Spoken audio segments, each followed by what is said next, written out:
Call the Onslow County Board of Commissioners regular meeting for Monday, April 20th, 2026 to order at this time. And we'll open the meeting with having our county attorney, Mr. Brett DeSalms, provide the invocation. Mr. DeSalms? Yes, sir. Let us pray. Dear Heavenly Father, we thank you for this opportunity to come before you and conduct the business of Onslow County.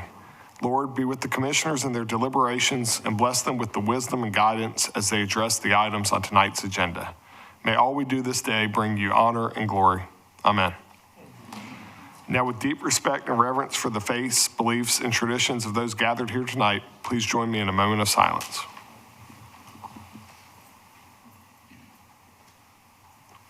Thank you. Please stand for the Pledge of Allegiance.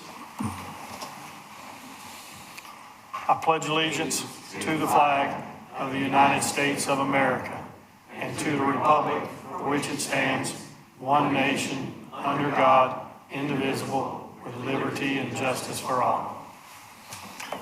Thank you. I'd like to recognize the elected officials with us tonight, and I believe that is Sheriff Thomas here with us. Did I miss anyone that come in the door elected from anywhere in the county? All right, fantastic. Thank you, Mr. Sheriff Thomas.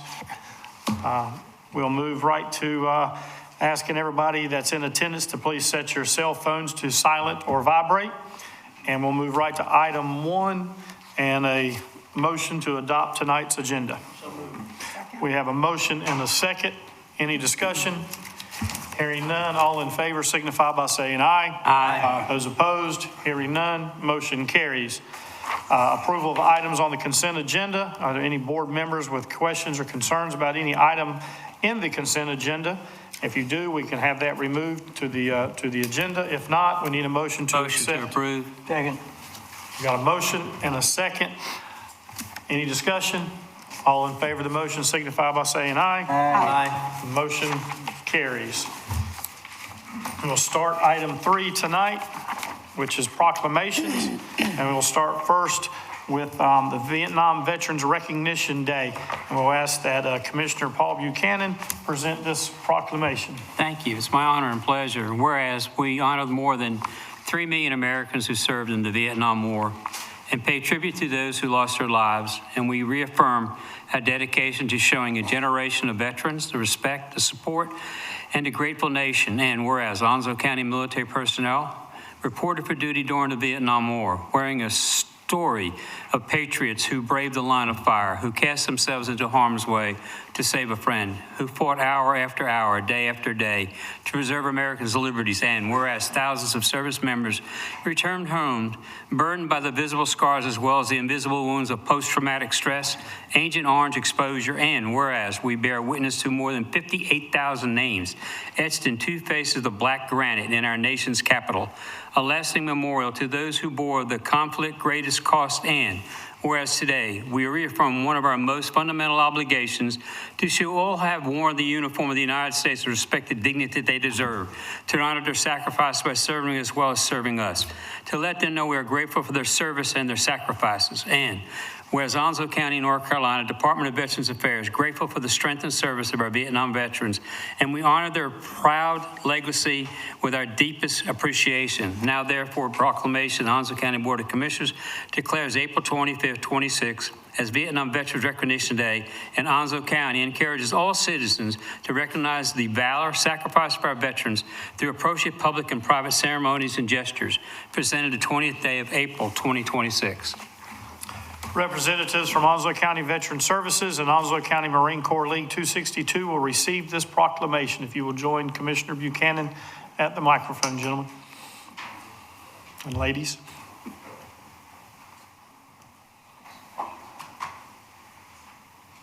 It's always an honor and a pleasure for me to do this every year, and I'll do the proclamation on Saturday, and it's so much of a memory. And those of you that know Joe McLaughlin, he used to be a county commissioner with us, and he told me one day, he says, Paul, welcome home. To all of my brothers and sisters, welcome home.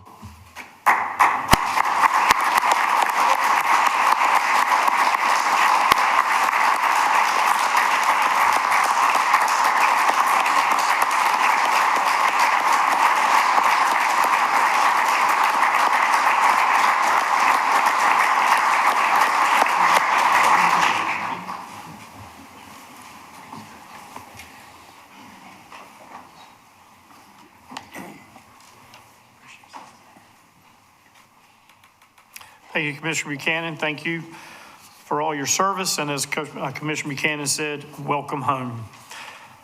Our next proclamation will be for the Onslow County Museum's 50th anniversary. We ask Commissioner Royce Bennett to read that proclamation. Thank you, Mr. Chairman. State of North Carolina, County of Onslow, proclamation, Onslow County Museum 50th anniversary.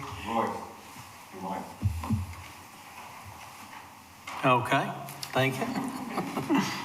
Whereas the Onslow County Museum is founded on March 12, 1976, with the establishment of the Richlands Onslow County Museum Foundation, Incorporated, providing for a permanent repository to keep in public trust the story of Onslow County through the collection of artifacts, records, documents, and photographs. And whereas in 1980, the museum became a department of the Onslow County government, and whereas during its 50-year history, the collections, educational programming, interesting exhibits, annual events, and outreach to the community have all contributed to the public's awareness, understanding, and appreciation of Onslow County's cultural and natural history. And whereas the Onslow County Museum supporters, Museum Advisory Board members, Foundation Board members, and staff endeavor each day to engage with the citizens of Onslow County to create meaningful experiences and connection to the people, places, and events that have shaped our county. And whereas the Onslow County Museum celebrates its 50th anniversary in conjunction with the nation's 250th birthday and the Semper Fidelis, Onslow County celebrates America 250 commemoration.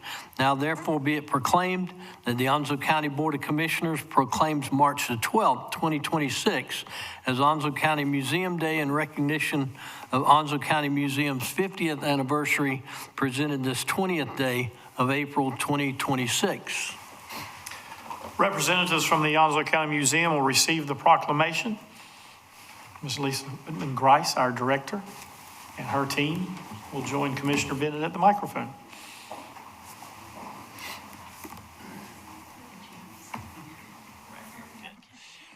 I love our museum. I don't know if you've been there, but you should certainly take the time to visit. Ms. Grice here and the whole all the help does a great job making it a wonderful place. Thank you. Thank you, sir. If I can take just a moment and thank our wonderful board, our advisory board, our foundation board members, our staff, chairman, vice chair, commissioners, administration.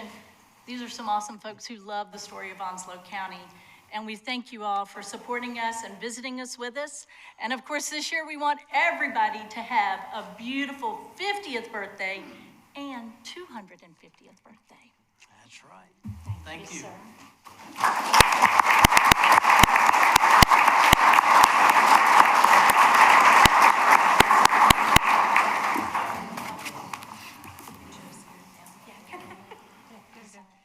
As Commissioner Bennett and the museum folks are headed back to, or getting their picture taken.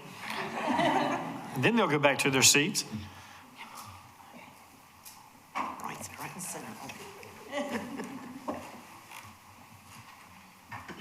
Thank you very much. We appreciate it. Make sure you get by the museum to see their new exhibit. How long does that last? Will it run for the newest? It will run throughout the year. We're going to celebrate all year long. All year long. Fantastic. Thank you. The board offers the public one opportunity to speak during the meeting. Comments should be limited to no more than 5 minutes and may be on any issue upon which the Board of Commissioners has control. In accordance with the board's adopted rules of procedure, citizens shall address all the comments to the board as a whole and not one individual commissioner. Commissioners shall reserve responses, if any, for the commissioner comment period on the agenda. Mr. Eaton. Yes, sir. Our first speaker this evening is Mr. Troy Futrall.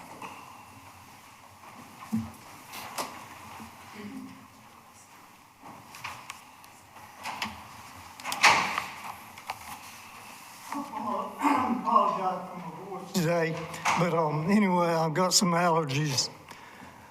And I want to say to y'all, I think y'all are good people. I think you work for the wrong people, though. I think you work for the government. You don't work for these people out here and around the county imposing these taxes like y'all did. And I've been a taxpayer a property owner since 1977, and this is the most inflammatory budget that I have ever seen. And there's many people I have talked to that's upset with this budget, but regardless, I only got 4 minutes. One thing is this. I don't know if y'all even thought about this, but we know how many people is coming to Onslow County. So the mortgage companies, when this goes in effect, they're going to require more insurance, I'm sure. And Onslow County is one of the coastal counties, and it's going to be high. This is going to impose more money on those people. And I know people, husband and wife, both work. They got 2 children in daycare, and they're barely making what they can make on their own now. I have on my personal, and I try to stay off of me, my personal farms, land, and I only got about 30 acres, 35 acres of cleared land. The rest of it's woodland. And there's 6 properties. It went up from 60% to 110%. The 110% went from $782,000 to $1,695,000. It's wetlands, and the reason I'm arguing about this, it was wetlands, and y'all took it away from me. So the man, I opposed it in 22. Y'all came out there, a tax man did. He said, I said, what happened to my wetlands? He said, we took it away. I said, how'd you take it away? He said, state law permits it to. I said, well, where did you take it to? It's still up there. The frogs and the squirrels and the deer and the bear and all that's up there right on. He told me, he said, well, if you want to have it put back in, and he first asked me, why do it? I got to quit this and go on to somebody else. Anyway, he told me that I would have to hire a soil scientist to put the wetlands back in, and that's going to cost me a pile of money, and I intend to do it. I'm telling you that. And government can't rule everything.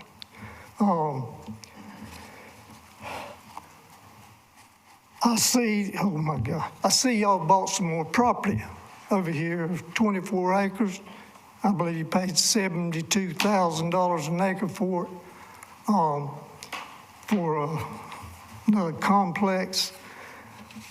Wealthy people come into and that is, I'm saying that is not a priority. I think this water and sewer and the roads and the congestion coming in just a little while, it should be the priority, not a building for people to run in there and cool off or whatever. While those of us have worked all of our lives is out there sweating right on. I've worked 2 jobs all my life.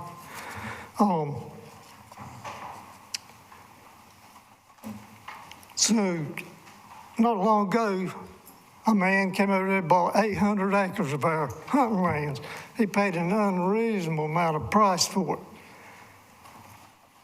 When they reevaluated everything, all my land went way up, just unbelievable. Then, as I was coming down here, I see a Rent-A-John sitting out there every field. Real estate companies are buying property up as cheap as they can. They call me every day, want to buy my property, and I'm not selling it. I've already deeded it to my children. It's there forever. I put it in farmland easement. It can never be built on, but yet my properties went up. Property taxes went up. And another thing I want to say, there's so much government waste. If it was sent back to North Carolina from the federal government, state of Raleigh, you wouldn't even have to charge taxes for property taxes. And you ask me, and the babies is being born, well, I ain't got time. Anyway, that's the reason I oppose this part of it. I couldn't go over all of it. I apologize. Thank you, Mr. Futrell. Mr. Eaton? Yes, sir. Our next speaker is Tracy Rayner. Rayner? Thank you. Good evening. On behalf of myself and I'm sure thousands of Onslow County taxpayers, I'm here to discuss increased property tax burden placed upon the citizens of Onslow County. I was right here in front of you, in front of several of you a few years ago when we had a reevaluation that shot up property values, and I was here in front of 4 of you long-timers that told us citizens basically to pound sand, and that I will quote, "We can't go revenue neutral." And you 4 know who you are. Well, here we are again. While my property values didn't increase as much this time on some properties, it did on others. We are looking at a 48 to 52% increase again this time, whereas before we had up to an 88% increase from the 2022 evaluation. The citizens of Onslow County are burdened by these continued increased tax values. I know many of you commissioners have already heard lots of complaints from those you are supposed to represent. And I know that your intentions are to lower the tax rate in order to not increase taxes, or at least not as much. Problem is, we can't trust you. We can't trust what you say, so we must make our voices heard now. As a citizen of both Onslow County, Jacksonville, and Surf City, many people in this room are from the Onslow County side of Surf City, of which I also represent. We are being assessed large increases, and those tax assessed values result in the municipality tax increases as well, based upon that assessed value. So when we have that assessed value that goes up $180, $200, $300,000, yes, while you guys decrease the tax rate for Onslow County, which is great if you do that to become revenue neutral, then those taxes, every municipality is going to still go off of that taxed assessed value. So we fight. We fight here. We fight in Surf City. We fight in Jacksonville. How much do we have to fight? The Pender County citizens raised the roof on their Board of Commissioners, rejecting the increased tax values of their properties, and the Pender County Board of Commissioners made a motion to decline on implementing the budget based on those tax values, instead using last year's tax values to assess the taxes while they reevaluate whether their values are accurate. Many of us have serious doubts on the increased values assessed and have appealed to the tax office only to be denied with no changes and no explanation. None, zilch. We pay for these services and we get no explanation. Well, my next appeal is before the Board of Equalization and Review. My appointment is coming up. However, in the meantime, as I stated, while you work on your budget, please be reminded that the people put you here to cut, not to spend. Enough is enough. We've spent enough money. We are paying too much. People cannot afford this over and over again. Increased tax assessments causes increased insurance, increased taxes, increased escrow, increased rent and housing cost. I have calculated, according to my calculation, you would need a tax rate of approximately 44 cents per hundred. I know we're currently paying 65 cents per hundred. 44 cents per hundred is what it would take for me not to have to pay an additional cent in taxes. I don't think that's too much to expect, considering the fact that you, in 2022, went up almost 88% on my stuff. Again, I ask as probably many Surf City, Onslow County property tax or property owners would ask, what are we getting for those tax dollars? The town of Surf City provides all of our services: fire, police, ambulance. So I realize schools are part of the Onslow County, what Onslow County provides for us, but I would like for you to enlighten us. What is it that the Surf City residents are getting from Onslow County taxes, since Surf City is providing most of our services? With that, I just ask you that you guys consider what I've said and consider the ramifications of the tax assessments. Thank you. Thank you, Ms. Rayner. Mr. Eaton? Yes, Gino Kennedy.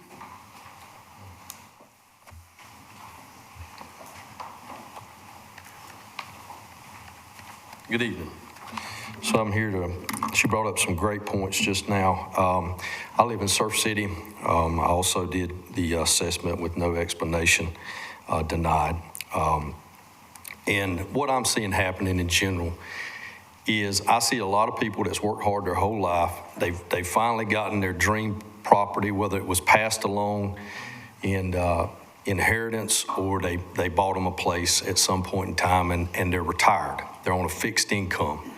And when you increase these values at hundreds percent, 200% on some of them, you're asking them to go back to work. You're asking them to give up their dream.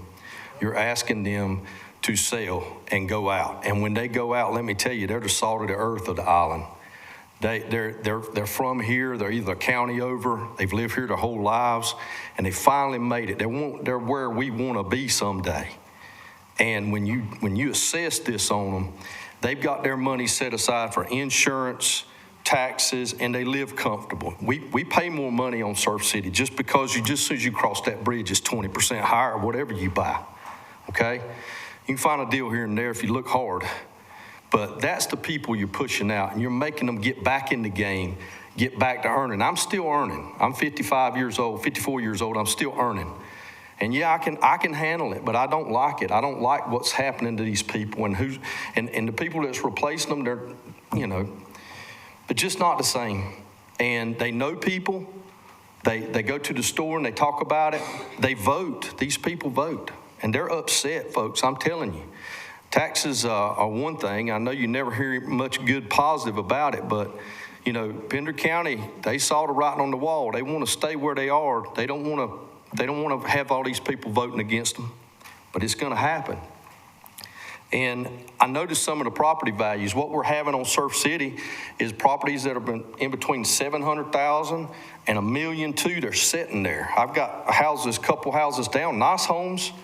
They got $1 million on it, and that's exactly what their assessment is. It's been sitting there 300 days. They ain't got the money. The interest rates are not there. We're slow.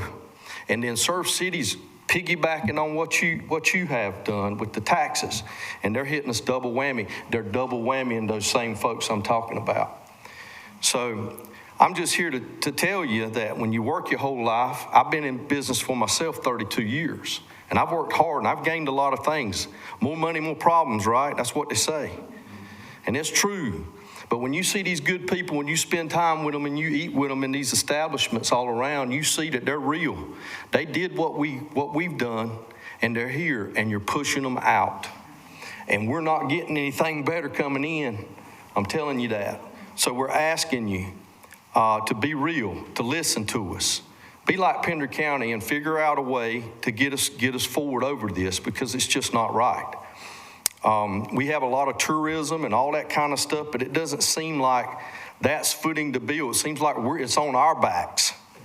It's not on the people that's visiting's backs. It's on us. And what are we getting for it? I got potholes all in my streets. I mean, they look like who done it and why.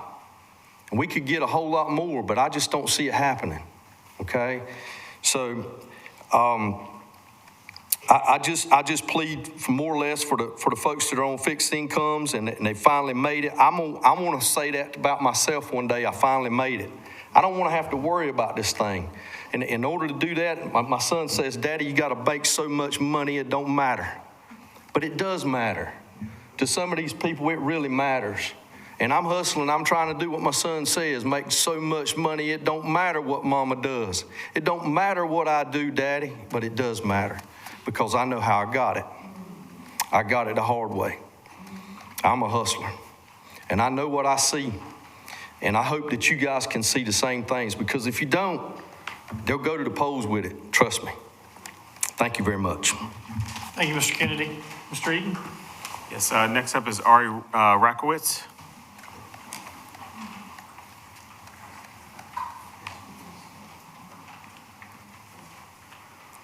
Happy SB 420, support full cannabis legalization, including the option to grow our own, abolition of the DEA, ICE, and incarceration, and expunging of records for people with nonviolent substance-related charges, improve reentry support for all incarcerated or formerly incarcerated people, and discriminatory religious favoritism countywide, including the cruel invocations at these meetings. Back to the comment interrupted by cruel implementation of cruel policy. A theme tonight. I'm glad to have heard from the Outs Director. I hope the Board of Elections is one of the destinations disadvantaged passengers can ride to and from paying no fare, and I hope they will promote it as a destination during future election cycles. I don't qualify to use Outs, but I'll come back to that. You've been underfunding and undersupporting public transportation in the Board of Elections for decades. You've turned the ballots into expensive, exclusive popularity contests, gerrymandering districts, and creating unnecessary barriers for people with limited access to transportation or photo ID. I met a man while volunteering at the polls who admitted having fought against Attorney Wright to preserve gerrymandered districts, who wasn't even regretful about it. No wonder turnout is so low. Only around 14,000 voters of 130,000 registered showed up. 11.5% of the registered vote, and less than 70% of eligible voters are registered. 36 provisional votes were denied, and 1 ballot went uncast in Onslow County. Voters, remember to check your voter history at ncsbe.gov to ensure your vote counted and your information is up to date. More than 1,000 people in Onslow County were removed from the rolls for missing information.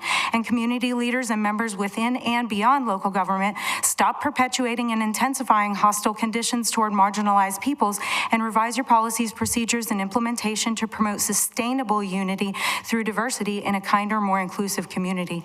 As a voter, I want voting to be a positive experience, and right now it's a fascist nightmare, even though the staff at the Board of Elections is doing the best they can. Whatever they asked for in their budget, the reality is they need more.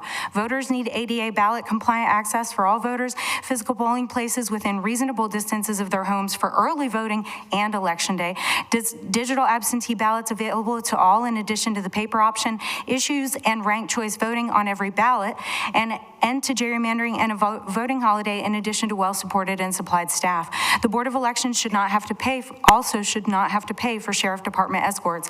While I would prefer they not feel the need for such a service, especially from a department that declined to investigate a hostage situation at a polling place in 2024 as a hostage situation, it is a service that should be offered as a regular duty of the department if it is offered. And 4 of 7 civil rights violation cases being investigated by the Onslow NAACP are incidents of discrimination, harassment, or misconduct by law enforcement.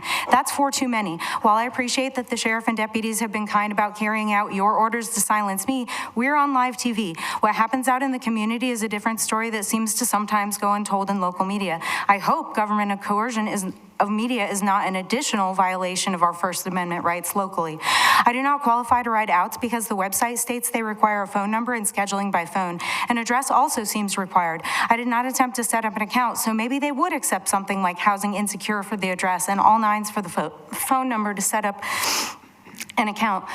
I hope so. Even though I have access to a phone where I stay, using one as a trauma barrier and access to services for people experiencing long-term crises should not be dependent on access to inequitably distributed resources like phone service or valid home addresses.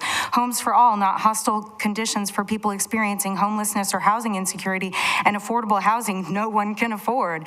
And like faith-based healthcare, scheduling by phone should be an option, but never the only option. Back to the press releases from Equality NC. In February 2025, the insurrectionists signed an anti-trans executive order banning transgender women and girls from participating in women's sports, furthering a campaign to target and dismantle protections for the transgender community. Equality North Carolina condemned the order and reaffirms its mission to fight for LGBTQ+ power through protecting and supporting our trans community. The executive order mandates schools and sports governing bodies prevent trans women from competing in women's sports or using women's restrooms, rolling back protections which had allowed trans students to participate in school sports teams and access facilities based on their gender identity set by the previous administration under Title IX. This is an attack on the transgender community and specifically trans athletes who deserve the same opportunities as anyone else, said Executive Director Eliezer Posada. Transgender people, especially transgender women and girls, face tremendous barriers to full participation in society. This order only adds to the daily discrimination, exclusion, and harm they experience. In 2023, the General Assembly passed similar legislation, H574, despite Governor Cooper's veto. This executive order compounds the effects faced by residents. Recent studies Thank you, Ms. Raskowitz. Mr. Eaton. Our next speaker is Mr. Steve Wicker.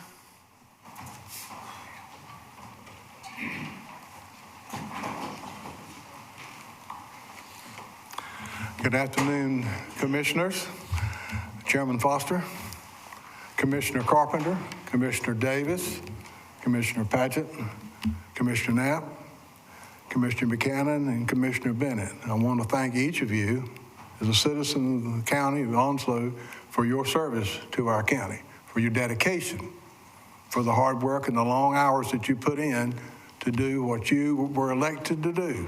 And we know that that's a very important process and very important to our community. I recently received a reassessment letter from our tax office, and I must say I was quite surprised. I live at 2102 Wicker Street, North Topsail Beach. My wife and I bought a lot and had a house built in 2003. We've been there for 23 years. We love it. But since we moved in and got settled and bought the drapes and all the things you got to have for a house, things have gone in the wrong direction, monetarily speaking. Our taxes have increased dramatically. Looking back on my records, just in the last 16 years, the tax assessments have increased 154% where I am. Property taxes have increased. My first year, 16 years ago, my taxes were $2,359. This past year, it was $4,783.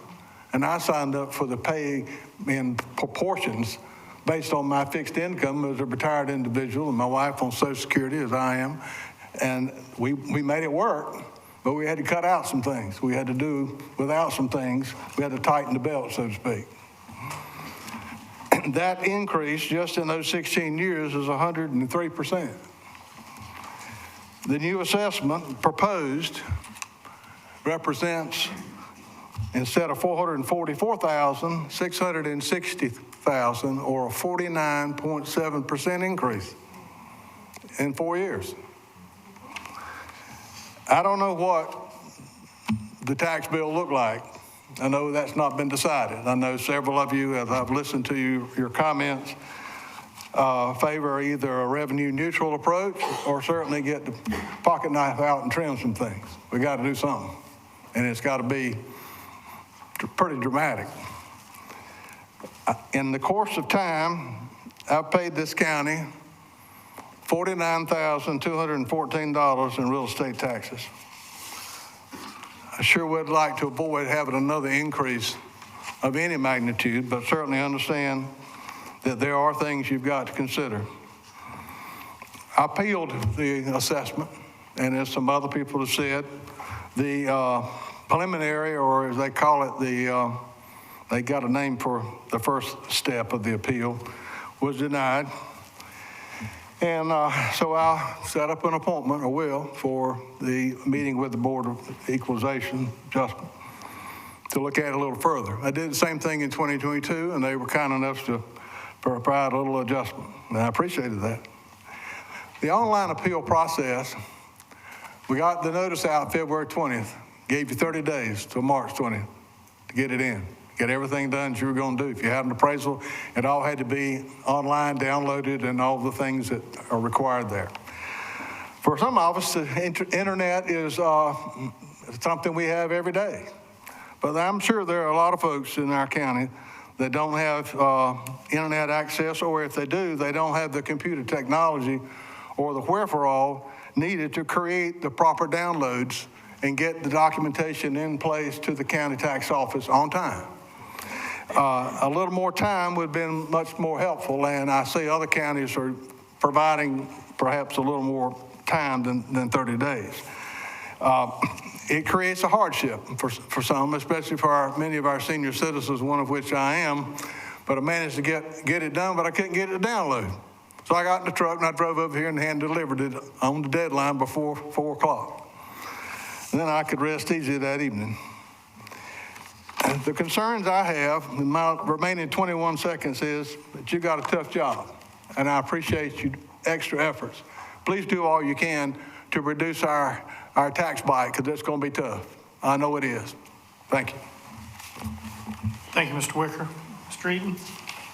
Next speaker is Mr. John Michael Moore.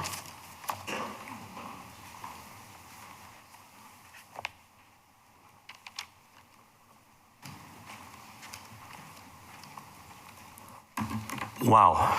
After that montage, I might be a little bit of a refreshing air because I'm not going to go on any of the tangents.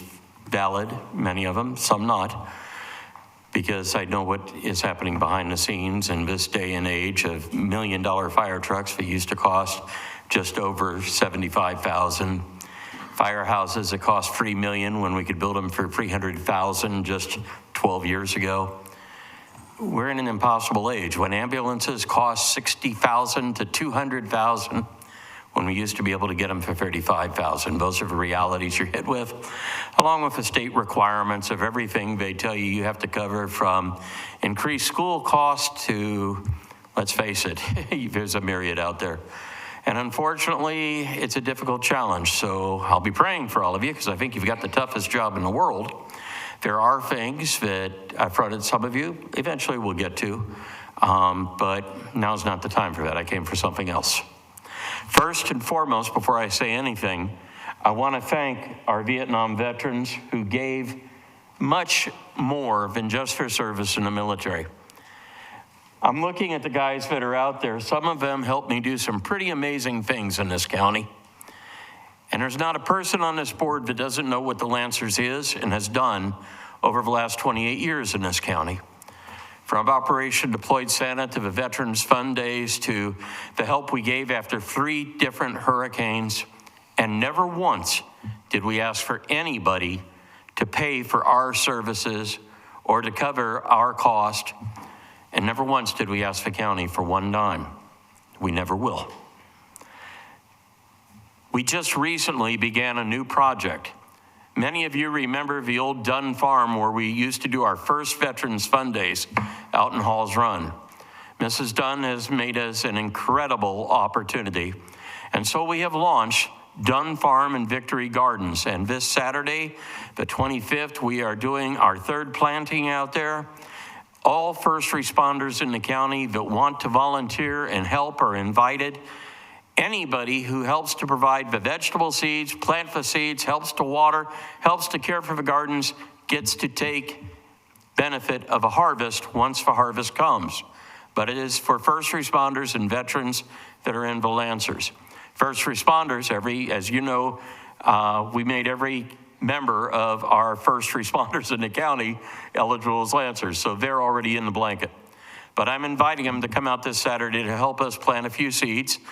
Dig a shovel, bring a rake, bring some seeds, and be a part of a miracle. That's the positive way to get things done. And now I'm going to speak from my heart for just a moment. And I'm not facing the audience. I kind of wish I was, because they're saying my bad side, or maybe my good, I'm not sure. But the reality is this. It takes us. And the problem is, for us, there has to be a we. And there is no I or me in we. It is we, all of us, jumping in together, taking on our own responsibility to be a part of a community, make it better, sacrifice of ourselves, and do the things that need to be done. The volunteer efforts in this county, I'm going to be blunt, they have dropped off the charts. It's not even scalable anymore. We need volunteers to help in every program, from volunteer fire departments to youth programs. We need volunteers to help with VSOs and to help care for veterans. We need volunteers to plant gardens at their church lots to help feed those that can't feed themselves. We need people stepping up and doing like we did before COVID. We need to be a community again. We need to take our responsibility as citizens, not throw them all out on everybody else and looking for who to blame and whose fault it is and who doesn't like me for this, that, or the other thing. Those of you that know me know that I have lived through 3 bouts of cancer, almost died from an infectious disease, went through multiple events, even losing my house in a hurricane. Never once did I quit in my service to the people or to the community, to my job, or the needs of this county. I never will. I'm now begging the community to do the same, step up, and let's change the tide by doing our part. Let's make this community what it used to be, the most giving county in the state. And that is my message. Thank you, Mr. Moore. Mr. Eaton? Yes, sir, that concludes public comment for those signed up. Thank you, sir. I'll move to the item 5, the first of the public hearings tonight. And we'll start with Mr. Metcalf coming up presenting the public hearing on the Peyton's Ridge. Mr. Metcalf. Chairman, Vice Chairman, Commissioners, good evening. As Chairman stated, the first item before you is item 5A on the agenda, the Peyton's Ridge Section 9 Mine Conditional Rezoning. Series Z 2025 number 3. The applicant is Tidewater Associates Incorporated, and the owner is Morton Minerals LLC. As we take an overview of the request, it is from residential 15 or R15 to conditional zoning rural agriculture, also known as RACZ 1306-2.1. It is a tax map number of 1306-2.1, one property in question located at 525 Belfraser Avenue, which is off of Highway 24. It's located in the Swansboro Township, and the rezoning acreage is the entire parcel, 20.36 acres. The existing use is that it's currently vacant, as the decommissioned mine at this time, again, has been decommissioned, so the property is vacant at this time. We look at water service in the area. There's a 6-inch Onwassa water main along Aria Lane, and the nearby neighborhoods are served by individual septic systems. If we look at Onwassa CIP, the most closest improvements are on Highway 24. Fire service is for Northeast Onslow with a fire district, and their ISO rating is number 4. Again, our nearest traffic count is off of Freedom Way or Highway 24 from 2023. The trip count is 24,000. Staff estimates the capacity for a level of service D standard at 49,000. Silverdale Elementary, Swansboro Middle School, and Swansboro High School are the schools serving the property. Both the elementary and middle school are currently projected to be over capacity, while the high school has a limited remaining capacity at this time. As you look at the zoning for the property, you can see its designation there on screen as R15. Adjacent properties are zoned RA, and then the Peyton's Lakes subdivision there is residential 20. We look at the district comparison. The purpose of R15 is to accommodate moderate density single-family development in our suburban areas of the county, where they have the necessary infrastructure to support development at that suburban scale. Comparatively, our proposed zoning district here, the conditional zoning rural agriculture, RACZ 1306-2.1. Its purpose statement is a mirror image of the underlining zoning district of rural agriculture. It is there on the screen before you. But comparatively, what's nuanced with this zoning district is its limited table of uses. This is a proposed condition by the applicant that there would be 2 proposed uses within the table of uses for the zoning district. So the first and primary would be mining and quarrying operations 1 acre or greater permitted by right. In RA, a mining operation over 1 acre is a special use permit. So this proposed change would have it be a condition that is a by right use. As well, also in our flight path overlay district, mining and quarrying operations are also required to be a special use permit there. And this would again allow for that use to be by right. A secondary use would also be allowed, which is a recreation facility associated with a residential development. Mines have to go through a decommissioning plan. This one's proposed one is that it would turn into an amenity pond, thereby a recreational facility or an amenity to the residential development. The comprehensive plan details the property as suburban growth. Its intent is to provide for moderate density residential development and supporting non-residential development on the fringes of our municipality. Again, it is tiering out density from our municipalities, first urban growth and then suburban growth. Here we can look at the land use and development summary would prescribe single-family development of 4 to 5 dwelling units per acre or 8 to 10 dwelling units for townhomes. Non-residential, specifically those commercial use such as retail, would want to be along an arterial or near a major intersection. Here you can see our comprehensive plan, Horizon 2040's future land use map. The color designation there is suburban growth. At the time of doing Horizon 2040, this subject property was there adjacent to Peyton's Ridge and was a part of the plan for Peyton's Ridge. You can see adjacent to it is infrastructure, energy, and extraction.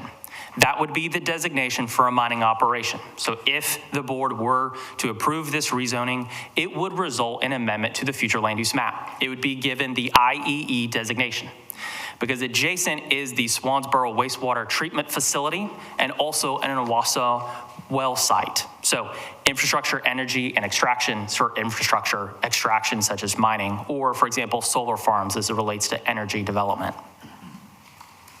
Here you can see the environmental conditions of the property.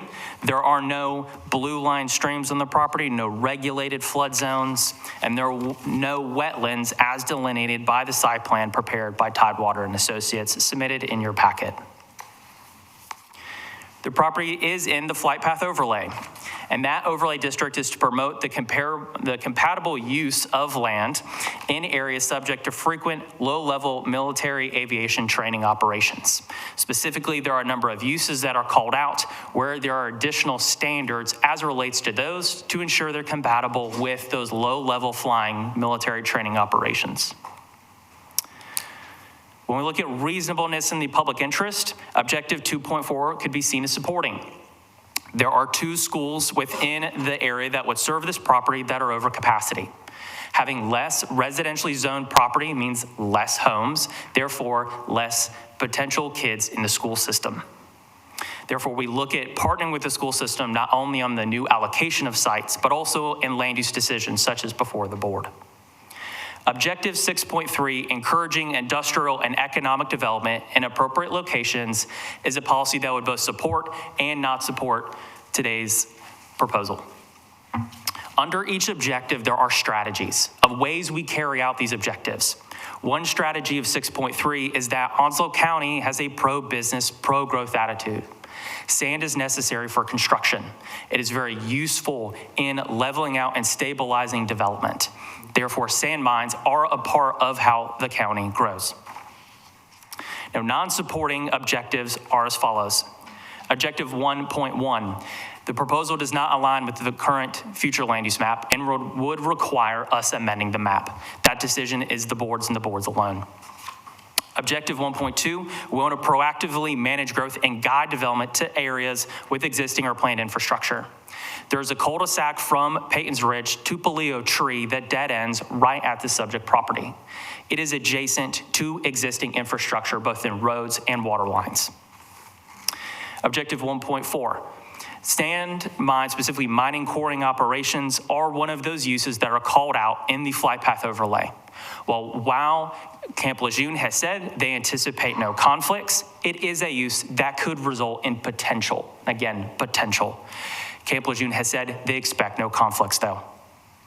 Objective 6.1, we want to promote a broad range of housing types. This, again, would be removing residentially zoned property, thereby lessening the likelihood of a broader range of housing types because there would be less stock. And objective 6.3, encouraging industrial and economic development in appropriate locations. One of those strategies is as follows, that industrial development shall not be located in areas that would diminish the desirability of existing and planned non-residential developments, such as neighborhoods, such as commercial development. Again, anything non-residential. Planning Board has heard this item on 3 different occasions. It started on November 6th, which at that time our liaison from Camp Lejeune was furloughed due to the closure of the federal government. So since it was in the flight path overlay, we had to hear from our partner. Planning Board continued it to December 4th. At December 4th, there were concerns of activity on the parcel, such as mining and grading. And again, alleged concerns of a legal nature. At that time, Planning Board requested our county attorney, Mr. Brett DeSelms, to attend, which he did at the January 8th meeting. At that meeting, the Onslow County Planning Board voted unanimously to recommend denial of the rezoning request. In total, across all 3 meetings, there was 11 citizens that spoke over the course of those meetings. Their concerns were the effects of adding industrial operations such as noise and dust that close to a neighborhood. Their concerns were commercial truck access going through the neighborhood instead of on Belfraser Avenue. That we have a truck routing plan on file that is a part of the site plan, and the trucks are to use Belfraser and Belfraser alone. There is general safety concerns in the immediate area, again, due to the fact that there's an existing neighborhood.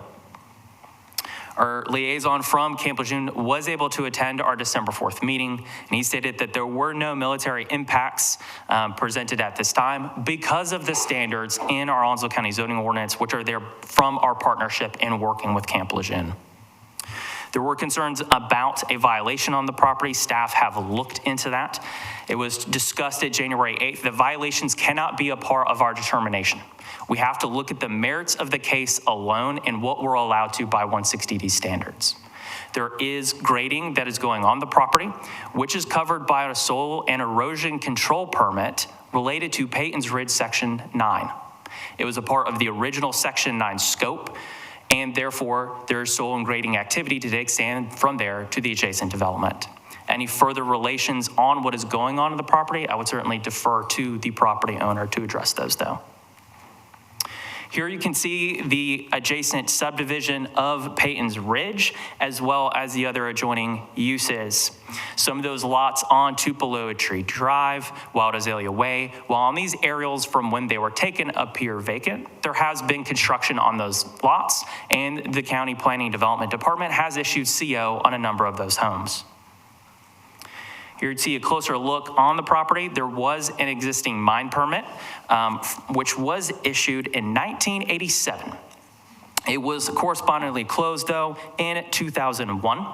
There are two other nearby mines in the area. Both have active DEQ permits and obtained special use permits from Onslow County. They were done in 2013 and 2019. You can see one of them there on the east on your screen. That was the one from 2019.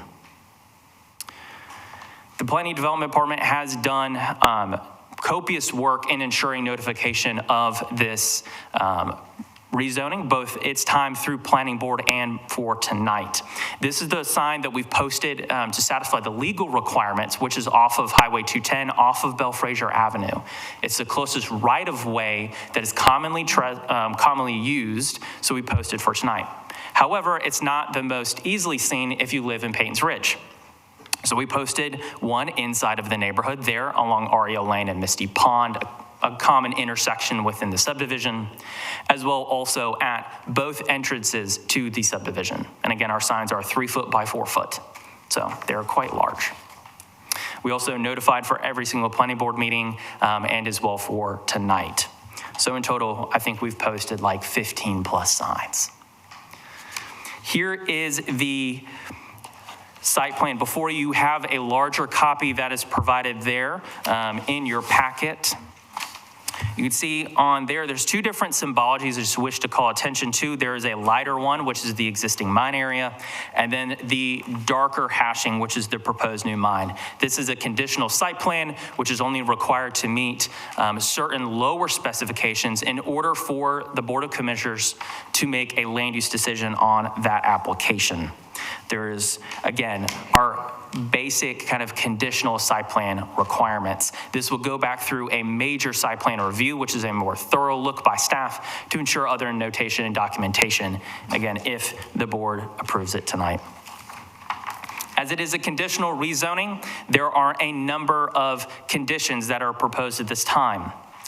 That the establishment of any use outlined below, as in the site plan, would follow that corresponding site plan. That would be the zoning district would be identical in all regards to the RA zoning district except otherwise specified. That where the site plan exceeds the standards of the county, that is now the minimum standard. The only two permitted uses in that zoning district would be mining and quarrying operations 1 acre or greater, and recreation facilities associated with a residential development, and that mining would be permitted by right. A valid stormwater permit and valid soil and erosion control permit from DEQ would be required to be submitted to the Onslow County Planning and Development Department, because again, we don't issue soil and erosion control permits or stormwater permits. A major site plan review would be required by the Planning and Development Department. That a value opinion by a licensed appraiser for North Carolina would be done for this project and submitted to our department prior to approval for any sort of permitting on the property. And the conclusion would have to be that there would be no negative impact, short-term or long-term, to the neighborhood of Peyton's Ridge. The proposed use would align with all mining and quarrying that is subject in the North Carolina State Mining Act. As well, also that a gate be installed between the proposed site and Peyton's Ridge Section 9 to limit truck traffic through the neighborhood and thereby any sort of deviation from the proposed truck routing plan. The proposed mining site would be no larger than the indicated on the submitted site plan, and any increase in size would be considered a major amendment and would require resubmittal in the rezoning process. And finally, allows for any minor amendments. At times, certainly developments ebb and flow, and where they can reduce their footprint would be considered a minor amendment, which could be approved by the Planning and Development Director instead of going back before the Board of Commissioners. So it's respectfully requested the Onslow County Board of Commissioners consider the proposed zoning amendment of Series Z 2025 number 3. Adopt a statement of consistency for the amendment and authorize the chairman to sign the necessary documents on behalf of the county. This concludes the staff presentation, Chairman. Thank you, Mr. Metcalf. We will open the public hearing at this time. Mr. Eaton, do we have anyone that is Yes, sir. Mr. Michael Hammer.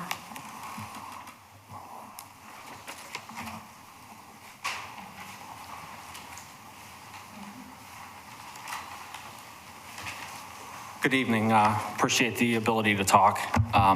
Michael Hammer, property owner, 803 Tupelo Tree, immediately adjacent to the proposed rezoning and mining operation that was just discussed. Just wanted to urge the board to consider the potential impact that it will have on the community having a mining operation so immediately adjacent to our homes and our community. Also, in addition to that, the potential impact that it could have to our property values, having that mining operation very, very in close proximity, being very, ultimately located in our neighborhood. With that being said, I just would appreciate the board would take into consideration that the impacts that it could potentially have on our homes and our community and our quality of life before making a decision on this. Appreciate your time. Thank you. Thank you, Mr. Hammer. Mr. Eaton? Yes, Mr. Josh Edmondson.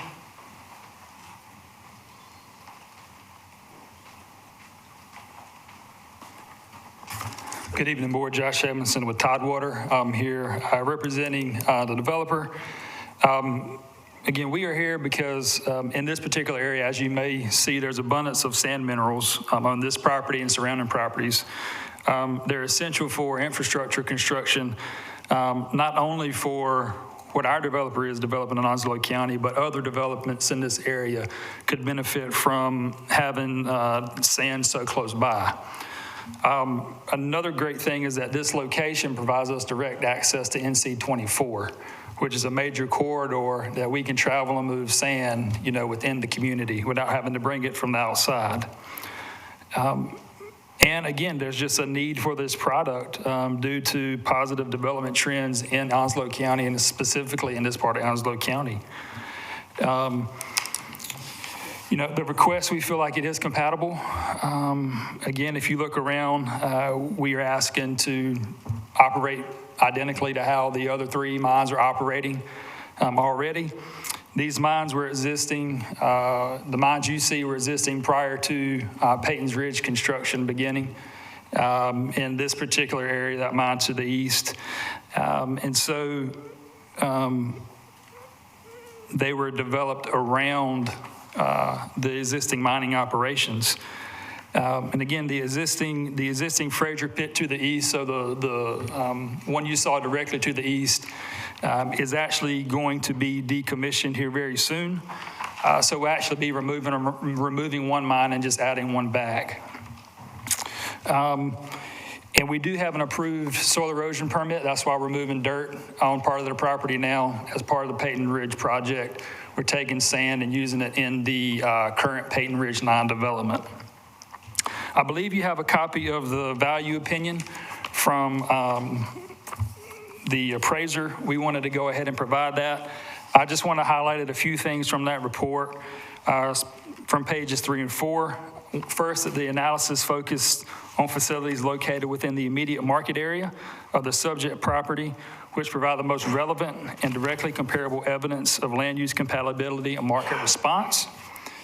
And then on page 4, the subject property is within an area characterized by a long-standing pattern of sand mining and related extractive uses.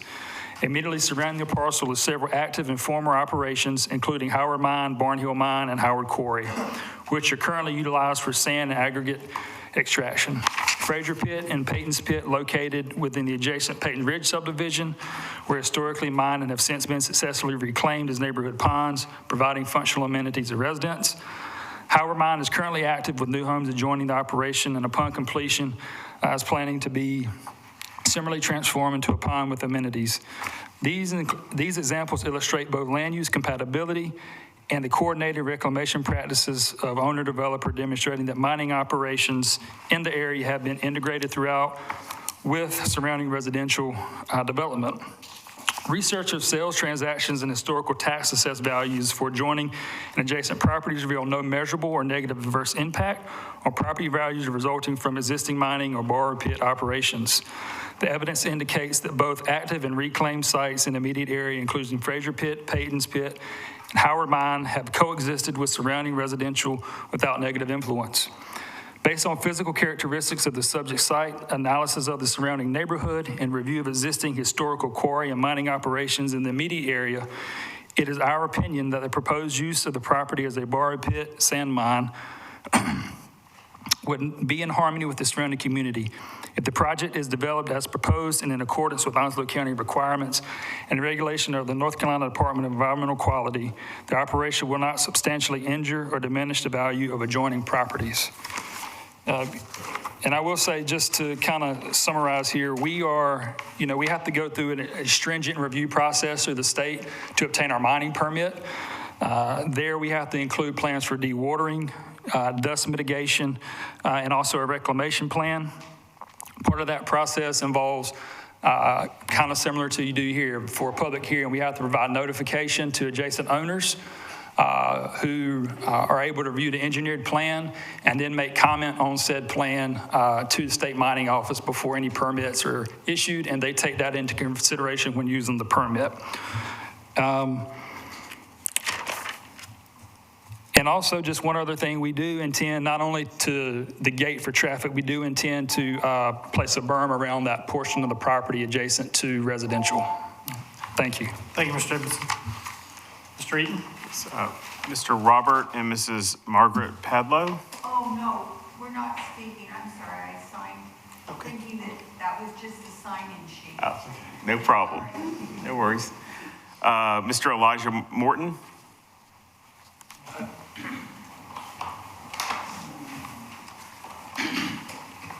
Good evening, Commissioners and staff. I didn't really plan to speak. I just signed up in case you needed to ask some questions, but since I'm up here, I might say a few things, if that's all right.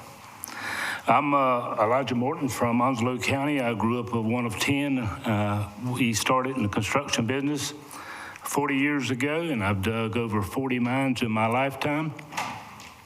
And we've built Western Boulevard out of a sand pit on 17. We built all of the projects along Western Boulevard. We built many projects on Camp Lejeune, the Museum of the Marines that was spoken here tonight, and many housing communities, over 200 housing communities over my 40 years.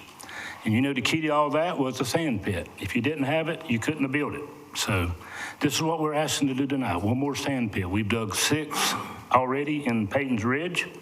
Many of them are turning into amenity areas, and I see people walking their dogs and running around the trails, and they're enjoying it. Yes, it might be a little nuisance for a couple of years, but it'll be a great amenity for the next 25, 50 years, ever how long anybody lives there. So you'll hear the story that we'll create traffic in the neighborhood. Josh explained that we would put a gate that you could not turn left, you'd only could turn right. And to find a location like this that you can go back to a main thoroughfare is very hard to find. This is one of those exceptions. There are several mines going on right now in the neighborhood. He named all 4 of them. We have dug several, like I said, in Peyton Ridge. We've built over 500 houses in Peyton Ridge over the last 10 years. And all of them are turned back into amenity areas. And that's what we propose to do with this as well. My hindsight was I should have got the permit before I changed it to RA. So we need to change it back in order to get a mining permit. It was an afterthought, but all the rest of them were permitted prior to me turning them to RA. So we're asking you to consider that. But having sand in the local areas is a safety issue, not a issue that will cause problems with traffic. You know, the closer the sand is to the project, the less traffic's on the road. And Swansboro does not have a sand pit in the local area that sells to the public. We're proposing to do that here, and it's a need if we want to see the community to continue to grow. So we asked you to consider that in our proposal tonight. Josh did a good job of answering most of the questions I was going to talk about, but if you have any other questions, I'll be glad to answer them. Thank you very much. Thank you, Mr. Morton. Mr. Eaton? Mr. Daniel Cornell. God dang it.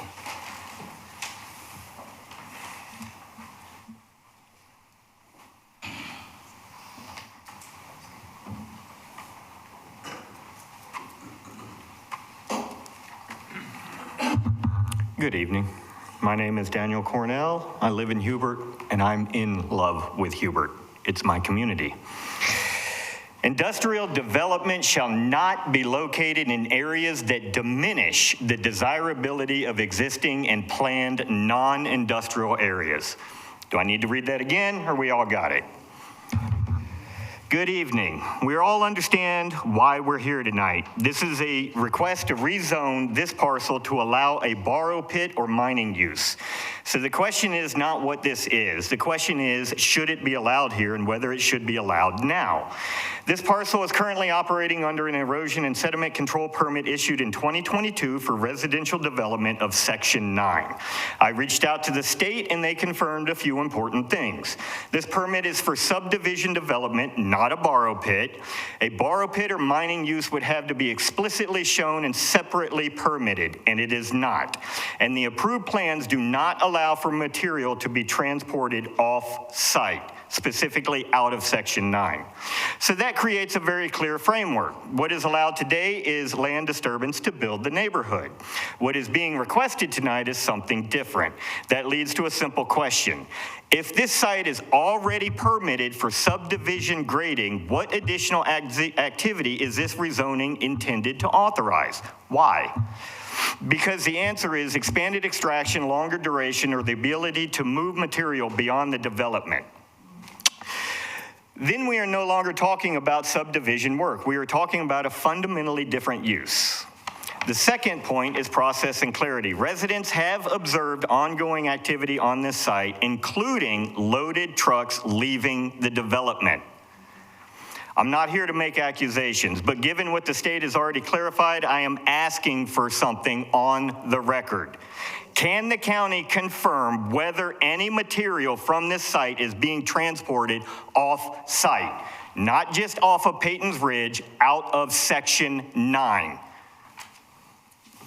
Third is fit. This is a residential community. Homes are already built, families already live there. So the question for this board is introducing a 7th borrow pit or mining use into the middle of an active residential development consistent with the character of this area and the expectations of the people who live there. And finally, timing. Even if this is something that could be considered under different circumstances, why is this being approved while there are still open questions about current activity and how it aligns with the existing permit? This board is not just deciding whether something can be done, you are deciding whether it is reasonable, appropriate, and in the public interest. And that decision should be made with a clear understanding of what is already permitted, what is actually happening, and what new authority this rezoning would create. There are a lot of families in this community following this very closely, and they care about what decision is made, and they care about how their elected officials vote. Again, industrial development shall not be located in areas that diminish the desirability of existing and planned non-industrial areas. Your words, not ours. Thank you. Thank you, Mr. Cornell. Mr. Eaton.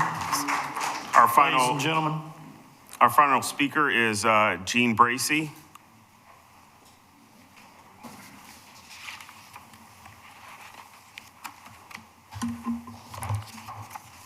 Good evening, ma'am, gentlemen. I'm Gene Bracy. I live at 689 Aria Lane in Paytons Ridge.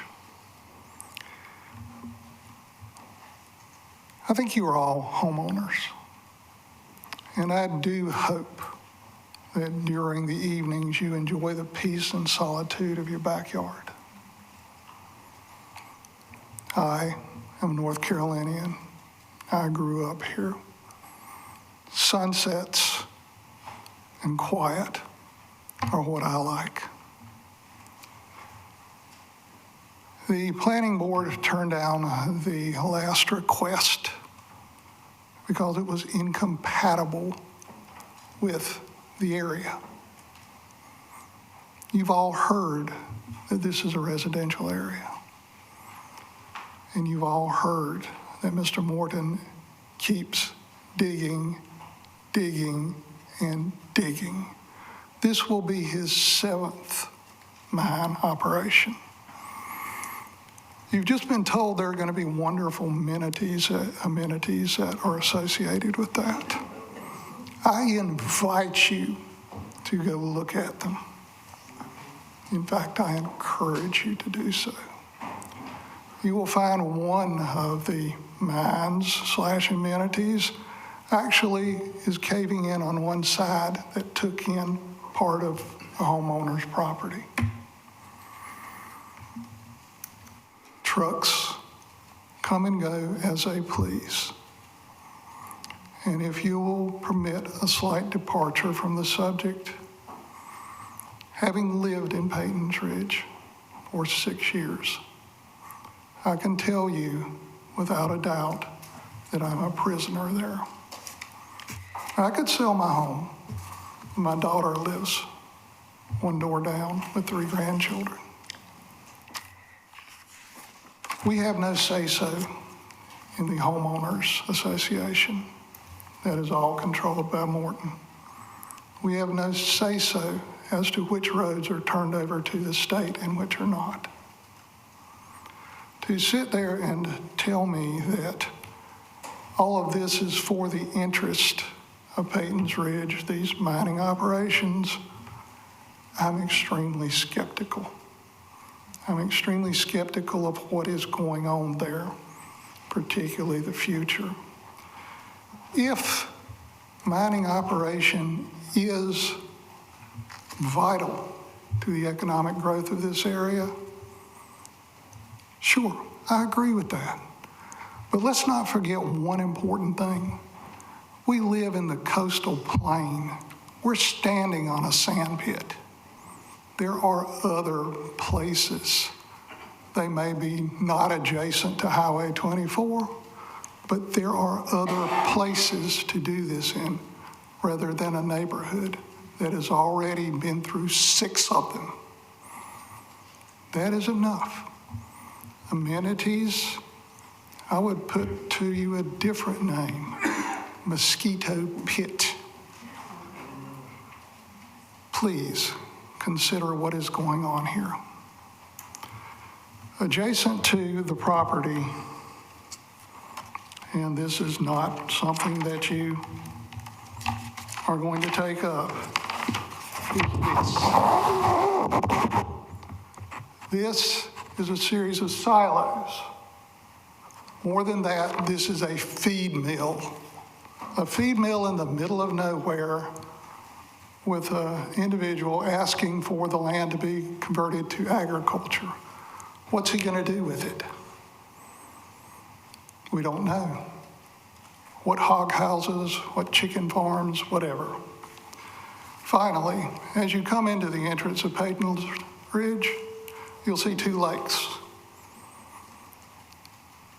Since we've been here, the lakes have been filled one time. and they keep dropping and they keep dropping. Some may say this is due to drought, but I want you to consider something else. That all of this digging that's bringing underground water to the surface is affecting the water table negatively. Thank you for your time and consideration. Thank you, Mr. Bracy. Mr. Eaton? That concludes the public comment. Okay. We'll close the public hearing at this time and bring the matter to the commissioners. Motion? And Mr. Chairman, just to clarify, I talked to Mr. Carter after his presentation. If there is a motion to approve, it would be with the 11 conditions that were presented, unless you wanted to remove any of those conditions or add any conditions. But the motion that he brought before you was, if you sought to approve this, it would be with those 11 conditions. Just wanted to make sure that was clear for the record. And where did 11 commissions, where did they come from? 11 conditions, Mr. Carter, you want to speak to those? Good question. Yes, Commissioner. So regarding the conditions, they come from 3 different places. So first, there is a set of standard ones that by practice have to be in there, right? Such as the fact that where the site plan exceeds the standards of the ordinance, thereby that is the new minimum standard. There are some conditions that are worked out as a dialogue between staff and the applicant already before we go through planning board, such as allowing for minor amendments. It's such as practice from staff, things that we have seen that are good practice to have. And then as well, also planning board can recommend conditions. The gate being required or proposed to be required between the subdivision and the site was a condition from planning board. So they can come from standard practice. The applicant can propose them as they have conversations with staff, and then as well also planning board. So that's where all 11 come from, Commissioner. Speak to Tidewater again, please.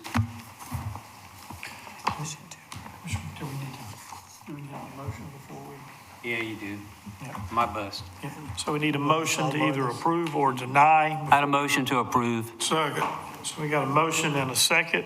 Discussion and questions at this time. So go ahead, Mr. So with the 11 conditions, what is your take on that? Is that suitable, or That's perfectly fine, and we are open to, if you guys have concerns from some things you've heard tonight, we're open to potentially add conditions. I know Mr. Morton and myself talked about the berm being added. I know that's not currently conditioned, but we are more than happy to place that as a condition on, as a 12th condition that you guys have. If there's something else that, we can briefly discuss, but again, we're here to work with you guys, and any concern from the citizens we can, we'll try our best. But again, those 11 conditions we approve of, and we're happy to add, again, if you guys want us to add something about the berm, to make that a condition. So it's part of every review process and has to be implemented. We are definitely okay with adding that. Thank you. My question, Mr. Morton, you're willing to put a berm at the end of that cul-de-sac between your pond and those houses, right, around it? We will leave it up the entire time of the mining, and we'll move it for site visibility after it's done. I'd like to put that in the So we'll condition. ask, number 12 will be a berm. Yes. I'd like, this drawing here, it also shows planning. I think the planning should be on that as well, is 13. I don't understand what you said, John. Let's come back, hold that thought real quick. Okay, sorry. And we'll come back to it. Yep. In reference to the berm, what's the size of the berm that would go there? The drawing says 20 feet. Okay, that's what I wanted to make sure. I couldn't see that with my contact. Carter, is this in your record? Shouldn't you be coming to the mic? Yeah, he's coming. Yeah. Oh, yeah, Yes, Commissioner. That site plan is the one that the applicant has submitted, and it is in our records as well. So one thing that would be helpful to staff is clarified any sort of width and height requirement to the board's liking regarding the berm. What is your recommendation? So there is prescriptive sloping requirement. So I would certainly recommend whatever the required height the board is interested in, and then we'll correspondingly with the associated width to ensure a proper sloping. You didn't answer my question. You didn't answer the question. No, sir. It depends what you're looking to block in terms of height visibility, or if you're looking to, again, to try to prevent any sort of dust. What do you recommend? I would say a 10-foot berm at least, sir. That's what I'm looking for. We're looking for. Thank you. So the plans, I'm going to go back to Commissioner Davis. You had some questions, I think you. Well, yeah, with that, I mean, I would lean more towards the 20-foot and with the greenery, because of the complaints and concerns that have been brought to me has been dust and noise. And I realize equipment today is a lot quieter than it used to be, but it's still what our residents of Peyton Ridge are asking about is, the noise, the dust, and those type of things. So I think having a higher berm and having the vegetation makes for better protection. 10 foot? I think 10 foot's plenty. Okay. Are you okay with the vegetation, Paul? You okay with what? Vegetation. Sorry, I have my teeth in. It's hard to talk. I think Mr. Morton has indicated he would do 20 feet on the plan, and I think that would. 20 feet. Yeah, I'm just saying. Tidewater, come on back up. Yeah. I'm just saying do what he's got right here. Right, yeah, I think that's 20, I think. I don't think I seen it. It's 20 and it has vegetation. So a 20-foot wide berm would allow us a 6-foot high berm with plantings. Okay, so it's Gotcha. So 20 feet wide. Is width. That'll allow us a little over a 6-foot berm with plantings. Okay, I'm good with that. The plantings you're talking about are the ones listed here, 112 ornamental trees, 556 medium evergreen shrubs, And that's not some number we pull out of the air. That's based on the county's ordinance requirements for screening of adjacent land uses. I'm good.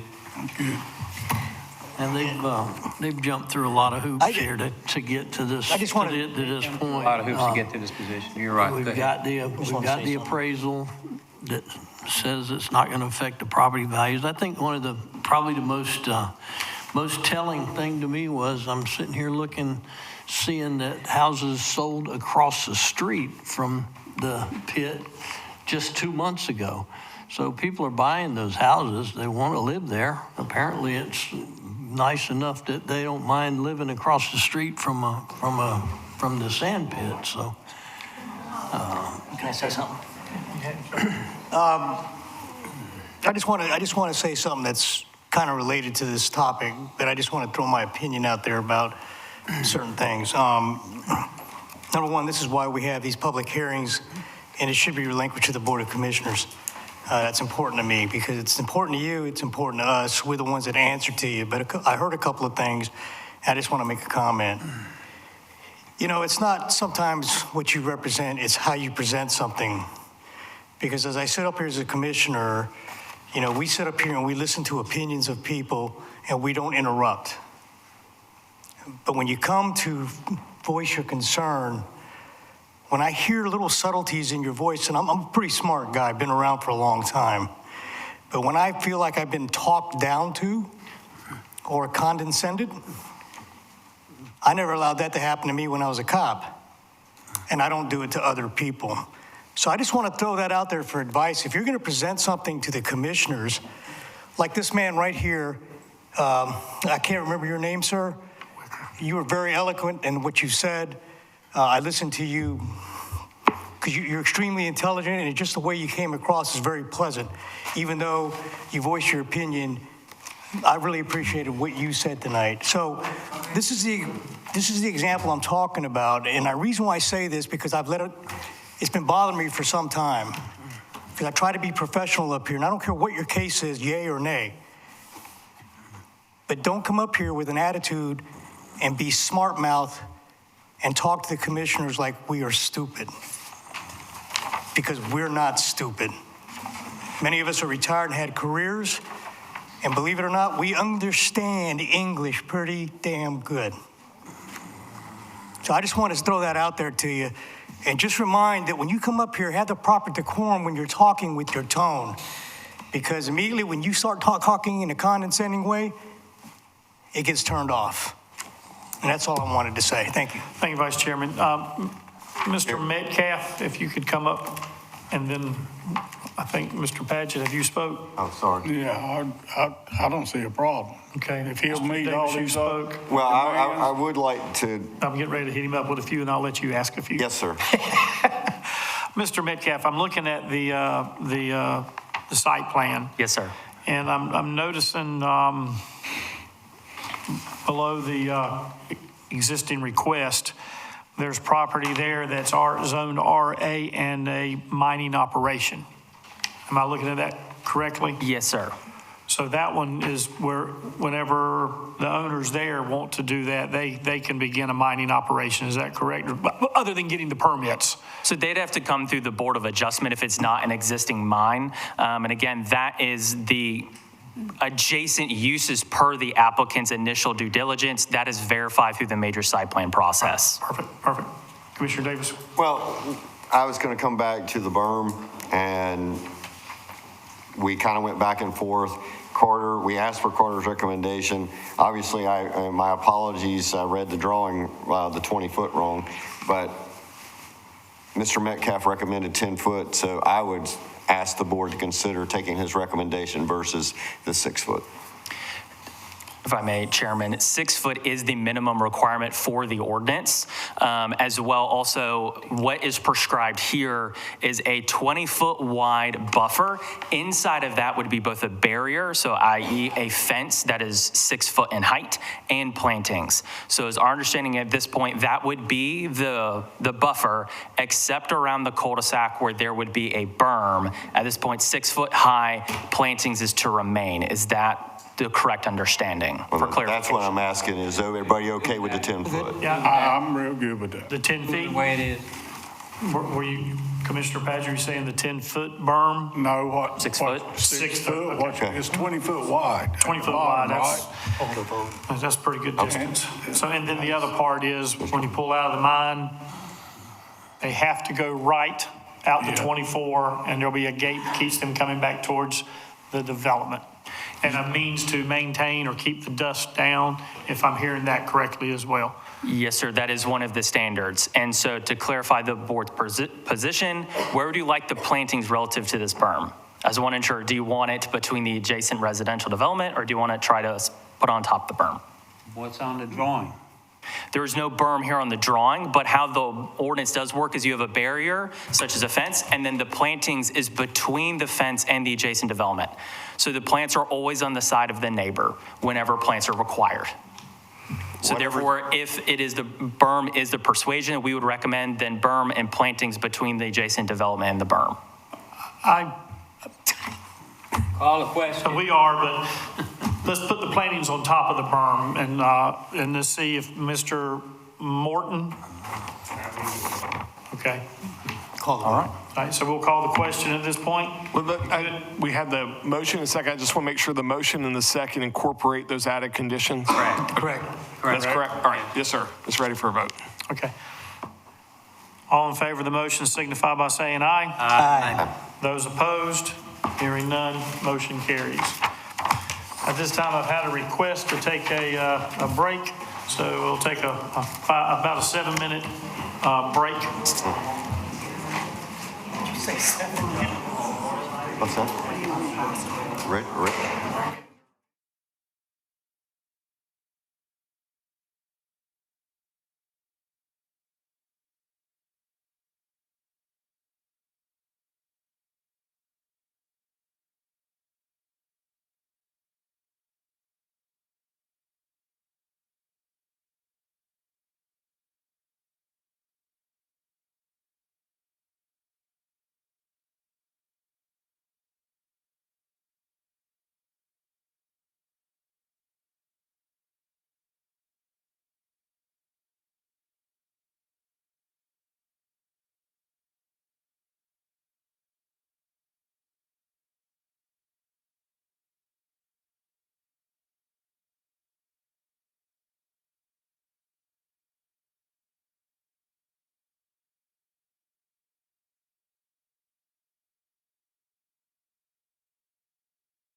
We'll call this meeting back to order at this time, and we'll be bringing Mr. Metcalf back to the podium for a public hearing on the Richlands Heights conditional rezoning. Mr. Metcalf?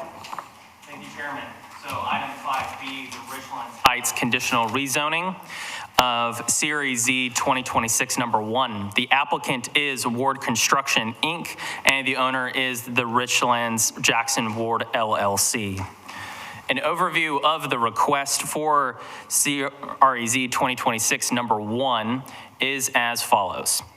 It's changed from rural agriculture, or RA, and residential 8 manufactured, or R-8M, to conditional zoning residential 10. So it is R10 CZ 30-108. So the property currently is split zoned between rural agriculture and residential 8 manufactured, and it's proposed to go to that conditional zoning residential 10 district.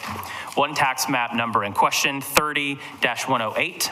It's located off Kinston Highway and is in the Richlands Township. Total rezoning area is 117.19 acres. The existing use of the property is that it is vacant/forested. Look at the water system currently is proposed to be at Northwest Onslow. However, Onwassa does serve some of the Richlands area.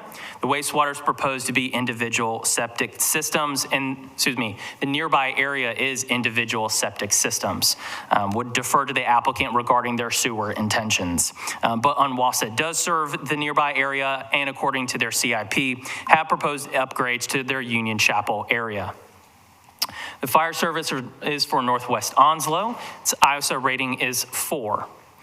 And the traffic count that we were able to obtain was from 2023 off Kinston Highway.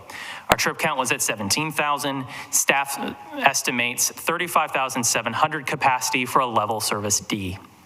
Schools serving the property are Richlands Elementary, Trexler Middle School, and Richlands High School. Both the elementary and the middle school have capacity, and the high school currently is over capacity. Staff would estimate 119 total kids for the proposed development. Take a look at the zoning map again, as we've already referred to. It has that split designation. The property was several parcels, which were all recombined into one. Hence why you see the zoning lines split as they are. That light green color is that RA, and then you have that red hue is the R-8M.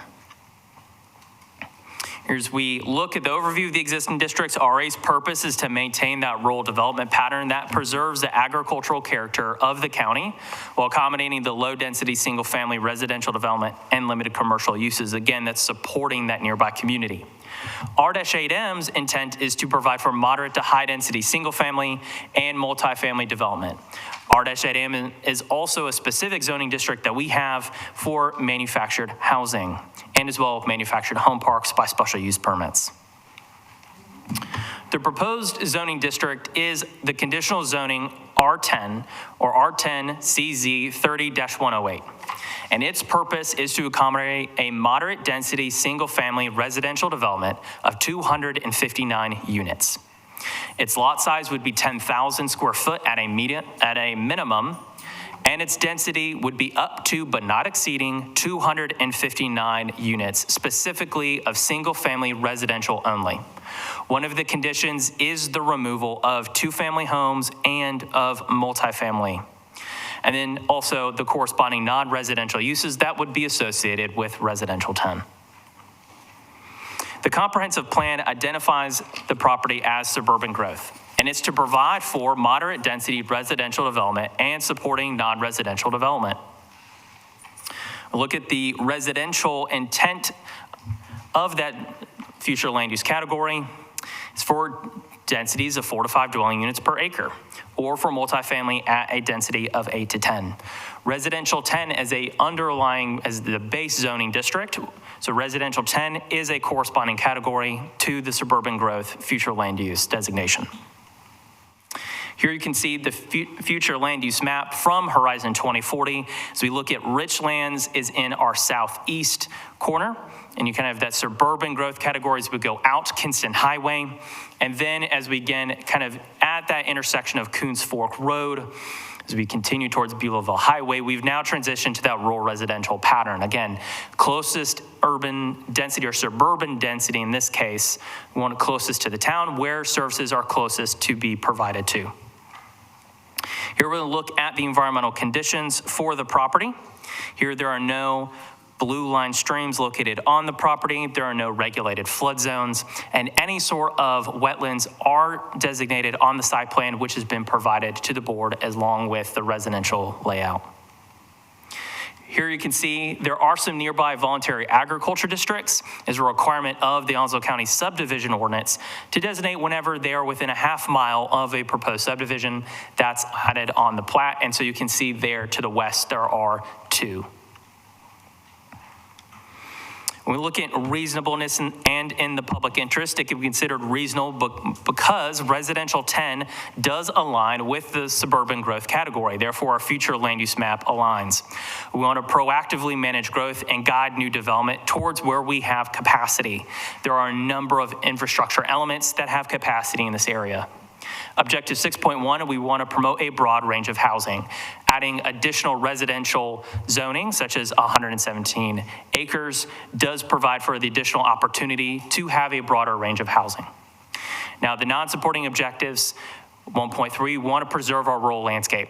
This would be changing part of this property is RA over towards a residential designation. And we also want to coordinate with Onslow County Schools when we make land use decisions.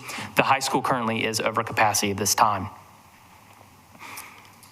We look at Planning Board. They met at March 5th and voted unanimously to recommend approval of the request. No citizens spoke at that meeting, and no military impacts were presented during the Planning Board meeting at that time. Here you can see an overview of the property. You see there is, again, partially forested with its connections both to Richlands Loop Road and to Blvd Highway. Here is a closer look at the subject property and the nearby residential area. Again, some are smaller lots, as well as there's also some farmland and some forested land within the surrounding area. You can see where we posted for today's public hearing. This is the posting along Kinston Highway. And then correspondingly, we also did an extra sign where the secondary access will be on Richlands Loop Road. There's a little bit of a wider view where it would be coming into Richlands Loop Road. Here is the proposed design that is before the board. You can see there they show the lot layout, they show the general street layout, as well as also the designated wetlands there that are on the eastern section. There is a pocket of wetlands that have been identified by the Army Corps of Engineers, as well as also the corresponding approximation for stormwater ponds. And staff recommends that the conditional zoning site plan is resubmitted to be re-reviewed through the major subdivision process. This is our standard process for all subdivisions. They go through concept, preliminary, and then final plat. Preliminary plat is where we authorize the horizontal construction of infrastructure. And then at final plat is when the lots are actually created at that time, and building permits can be filed subsequent that point. Another condition is that we recommend that there be an allowance for minor amendments. There will be likely changes to general layouts, such as the stormwater ponds, or again, tweaks on different things as you go through the subdivision process. This is very natural. This happens all the time. You first show things in a conceptual layout. Then as you go through engineering, things become more fine-tuned, and eventually you get to final plat where the lots are created. So this condition would allow for alterations, but not in the basic relationship, not an increase in density or intensity, but only simply where things are decreased. But they could not decrease a condition that is set by the board. Proposed condition 3 is a proposal to remove two-family dwellings and multifamily dwelling uses, specifically those that are permitted by right in residential 10 zoning district, and to limit the scope to only 259 single-family residential dwelling units. And there's a fourth condition that was added at Planning Board. There are proposed sidewalks that are on the current design. The sidewalks are not required by the Onslow County subdivision ordinance, as they are only required within a quarter mile of a school. However, they have been proposed in the site plan, and Planning Board asked the condition be added. The applicant agreed at Planning Board that the sidewalks be added as a condition. So therefore, they would essentially be required to be done if it is approved. So it's respectfully requested the Board of Commissioners consider the proposed conditional zoning map amendment of Series Z 2026 number 1. Consider the condition resolution for the amendment and adopt a statement of consistency for the amendment. And so this is proposed with the conditions that have been entailed before, and authorize the chairman to sign the necessary documents on behalf of the county. This concludes the staff presentation, Chairman. Thank you, Mr. Metcalf. At this time, we will open the public hearing. Mr. Eaton? Yes, sir. We have 3 individuals signed up this evening. The first is Carl Richardson. Okay. Next one is Pauline Price. Okay. Next one is Ricky Ward.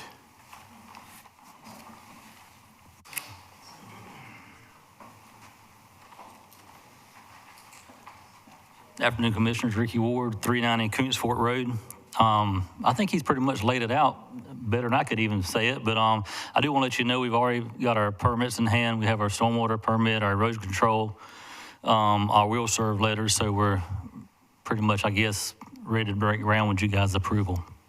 Appreciate it. If you got any questions, I'll be here to ask. Thank you, sir. That concludes public comment.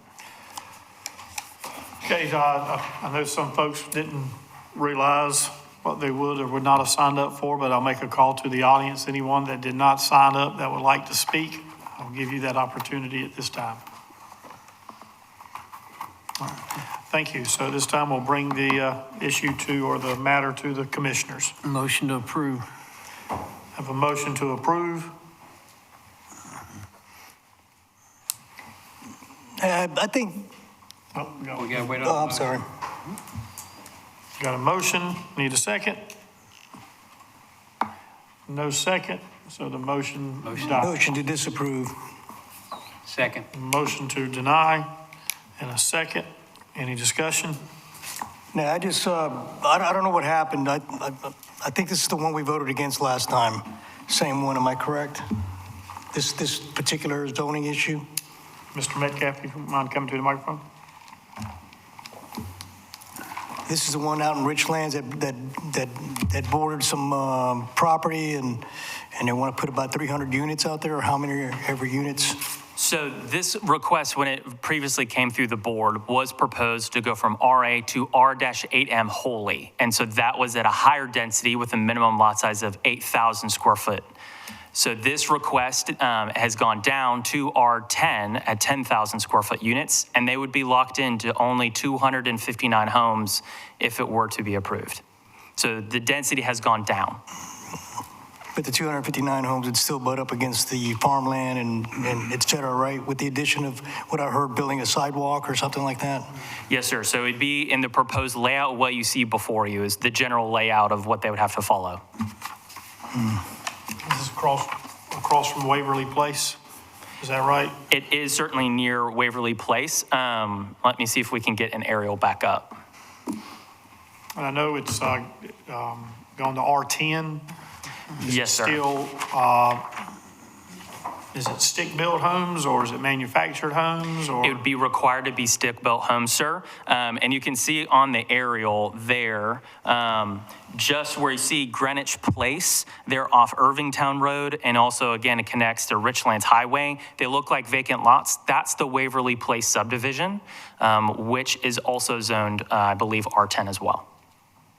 Okay, so R10's across the road with stick-built, and R10 is proposed with stick-built homes there as well. Yes, sir. So as you can see there with that orange color. This conditional zoning does not allow duplexes or multifamily or Correct. manufactured homes. Yes, sir. Where's the water gonna go? The stormwater, sir? Yeah, I mean, I see, and maybe the developer can answer this, I don't know, but there's no fall here. I don't see any fall for this water. I would defer to the applicant, but they do have 3 stormwater ponds shown. But when them ponds fill up, where's that water gonna go? Yeah, I would have to defer to the applicant, sir. I don't want to flood nobody out, is what I'm saying.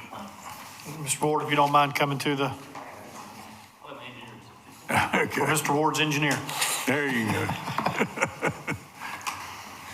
There are some stormwater ponds proposed for the project, but the project almost qualifies for low density, which would not require ponds. However, there are many trenches around the property that the ponds could outfall to.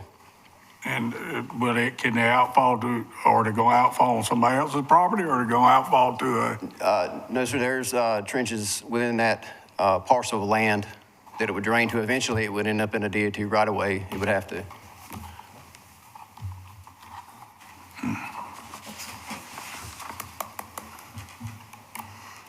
Any other questions? Call to question. Thank you, sir. All right. Thank you, Commissioner Davis. Question's been called, so at this time, we have to vote on the motion to deny. The motion was to deny the request. So all in favor of the motion signify by saying aye. Aye. Those opposed? No. So the motion carries 5-2. Who voted no?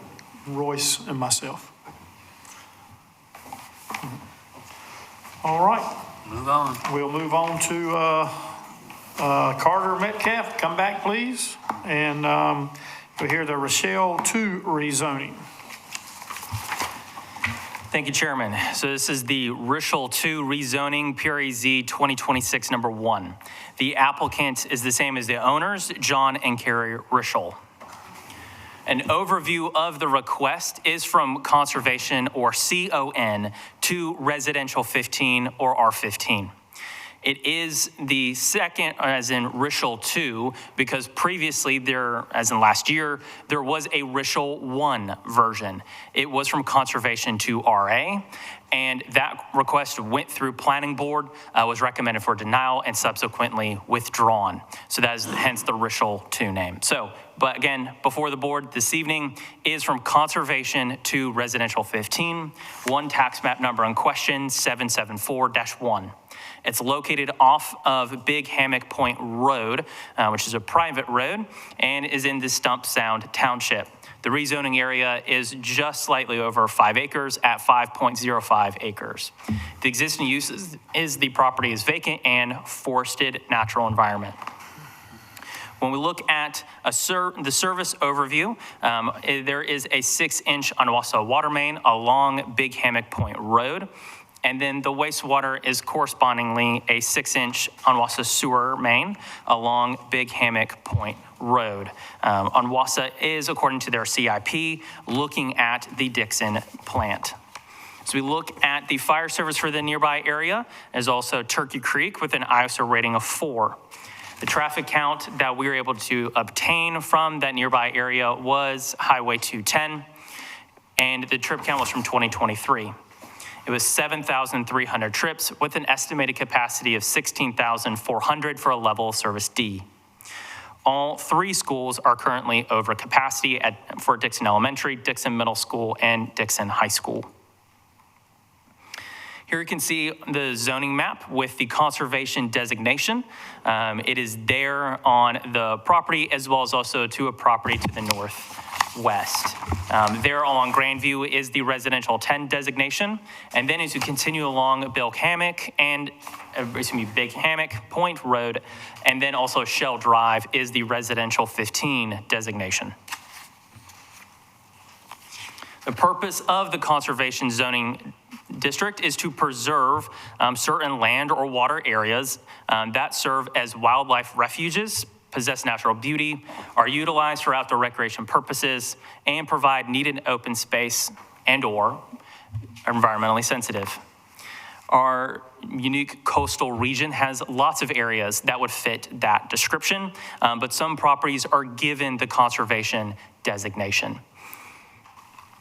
We look at the proposed zoning district of residential 15 is to accommodate moderate density single-family residential development in suburban areas of the county that have access to utility and transportation infrastructure necessary to support development at that suburban scale.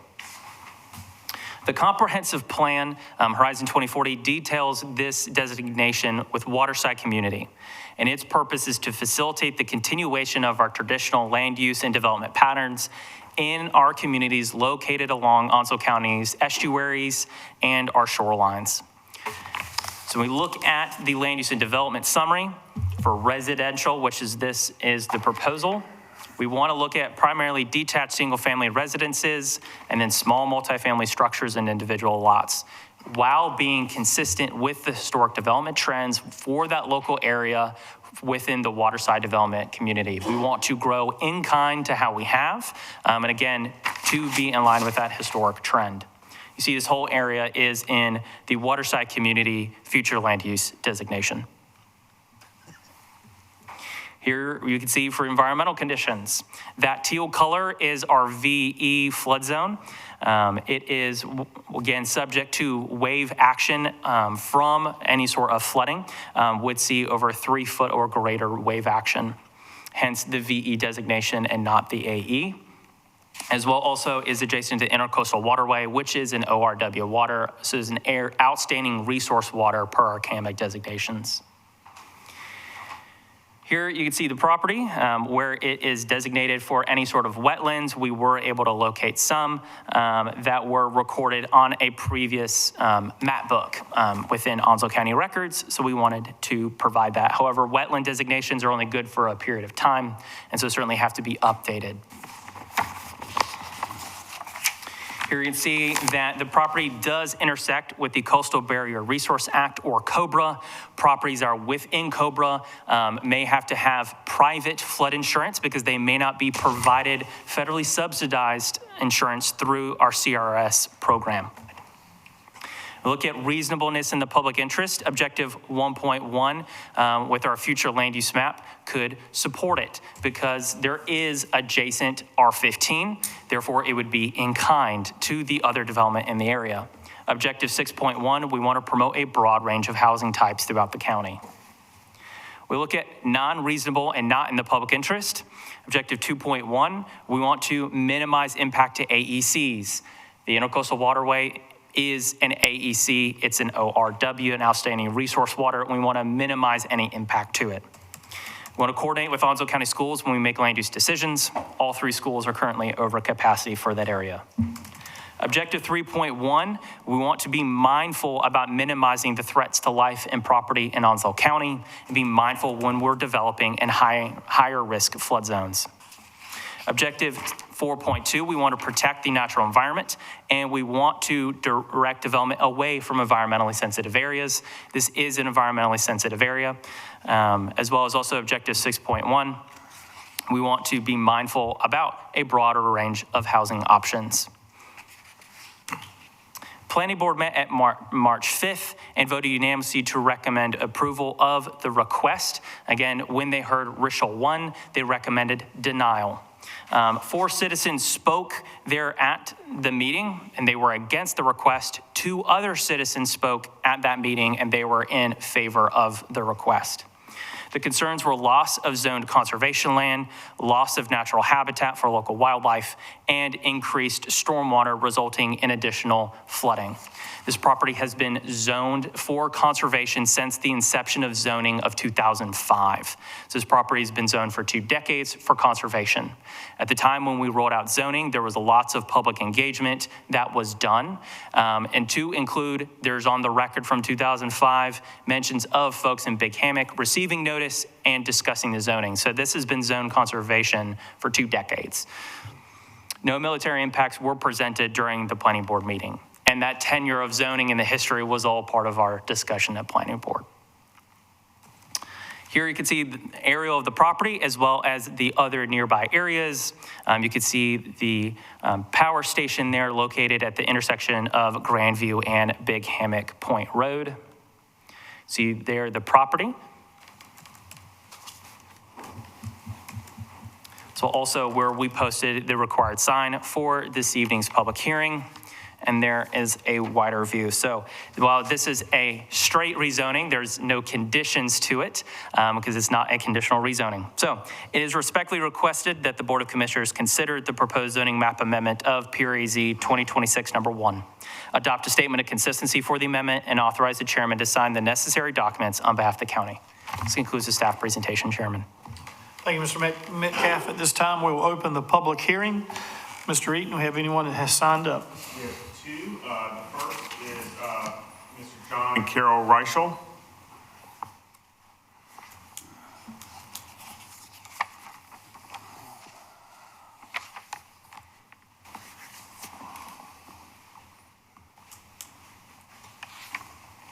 Yes, first of all, I'd like to say that I was born and raised in Onslow County. Graduated Jacksonville High School in 1962. And since I left in about 1970, I have wanted to return after we retired. And in 2002, was fortunate enough to find this property, and we subsequently purchased it. At the time we purchased it, it was not zoned as it is now. And a couple of years later, it was rezoned. We had no idea how it happened. We were not informed. And since we have both retired now, we have considered and are requesting an opportunity to build our home there, a single home on this property. And just to back up to give you a little history, we originally applied for RA thinking that that was more rural and would be acceptable to the neighborhood. In the first meeting, the neighbors opposed the RA because it was not consistent with the rest of the neighborhood and wanted it R15. So we agreed during that meeting that we would go back, we would decline our initial request and go back and request an RA 15 to meet the neighbors' request. We love Pelican Point. We want to build one home. We do not want to impact wildlife. We do not want to change the environment. We just want the opportunity to enjoy the water and the environment and nature ourselves. And previously, at the first meeting, I think that the board for the area, the president or the chairman of the association indicated that if we had requested an R15, they would not object. And I think that is on record. Thank you. Thank you for your time. We appreciate Thank y'all. Thank y'all. Mr. Eaton. Yes, and lastly, Dottie Harrigan.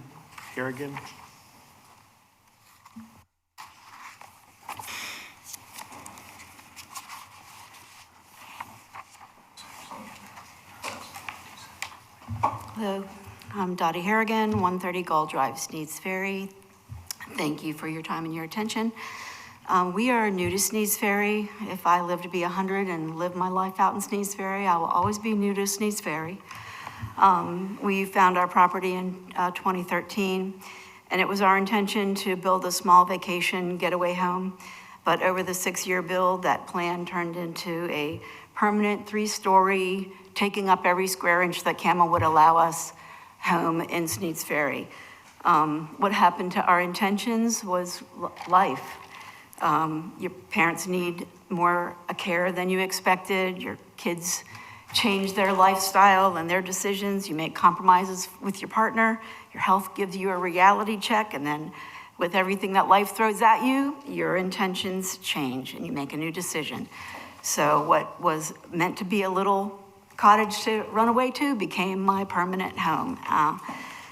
And still, we made a conscious effort to align with and be compatible with what was already here in Sneads Ferry and not to change it from what we discovered in 2013.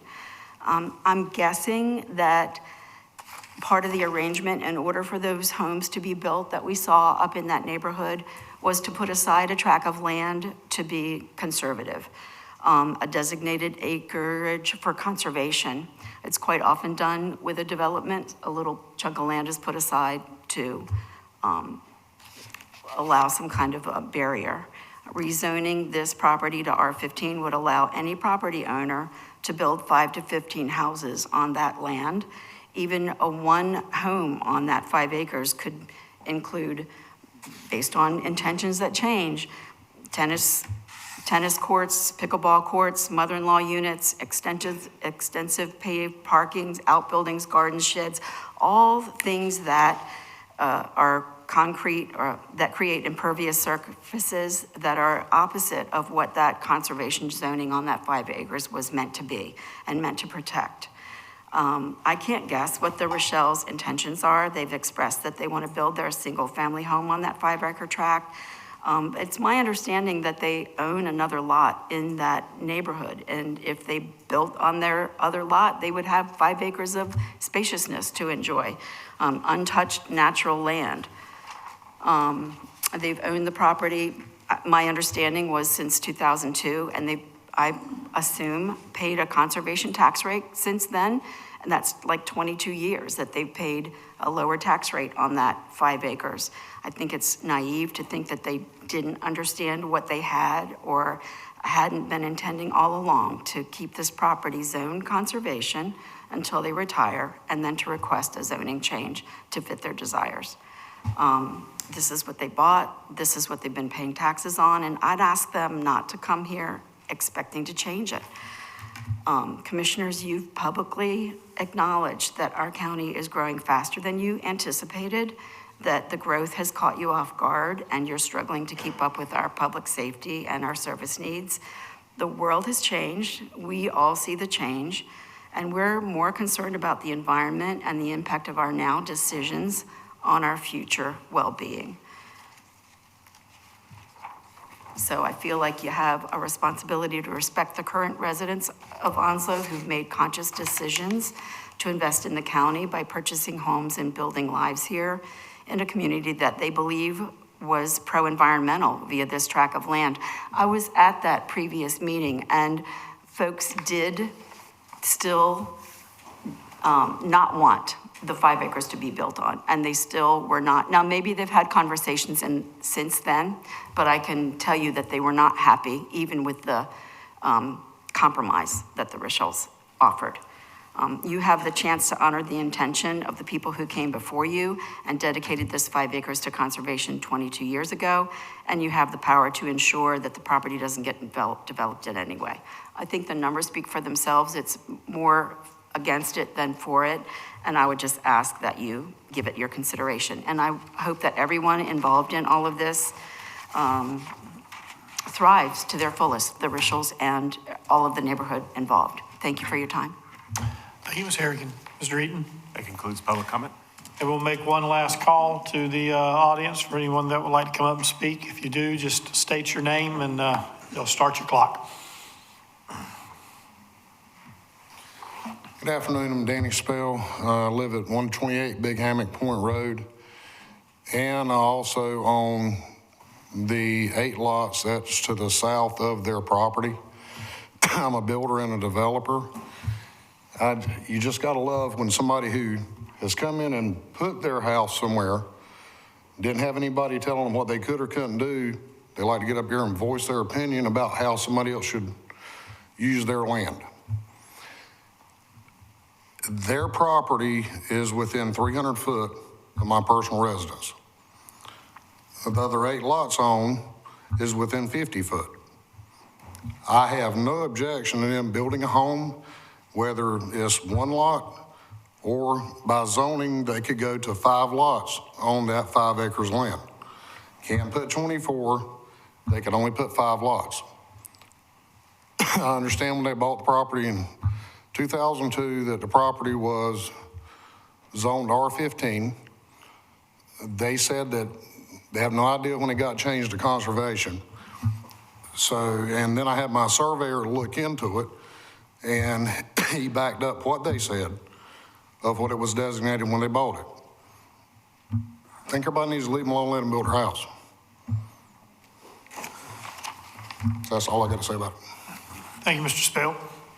Last call to the audience, if anyone else wanted to speak. Hearing none, we'll close the public hearing and bring it to the commissioners for their consideration. Motion approved. Second. I have a motion and a second. Any conversation or discussion? Metcalf. What's that? He said Metcalf. Uh-oh. busy man today. Yes, sir. I just confirmed with conservation. I mean, I thought conservation was something we had to preserve, but we can go to R15 legally.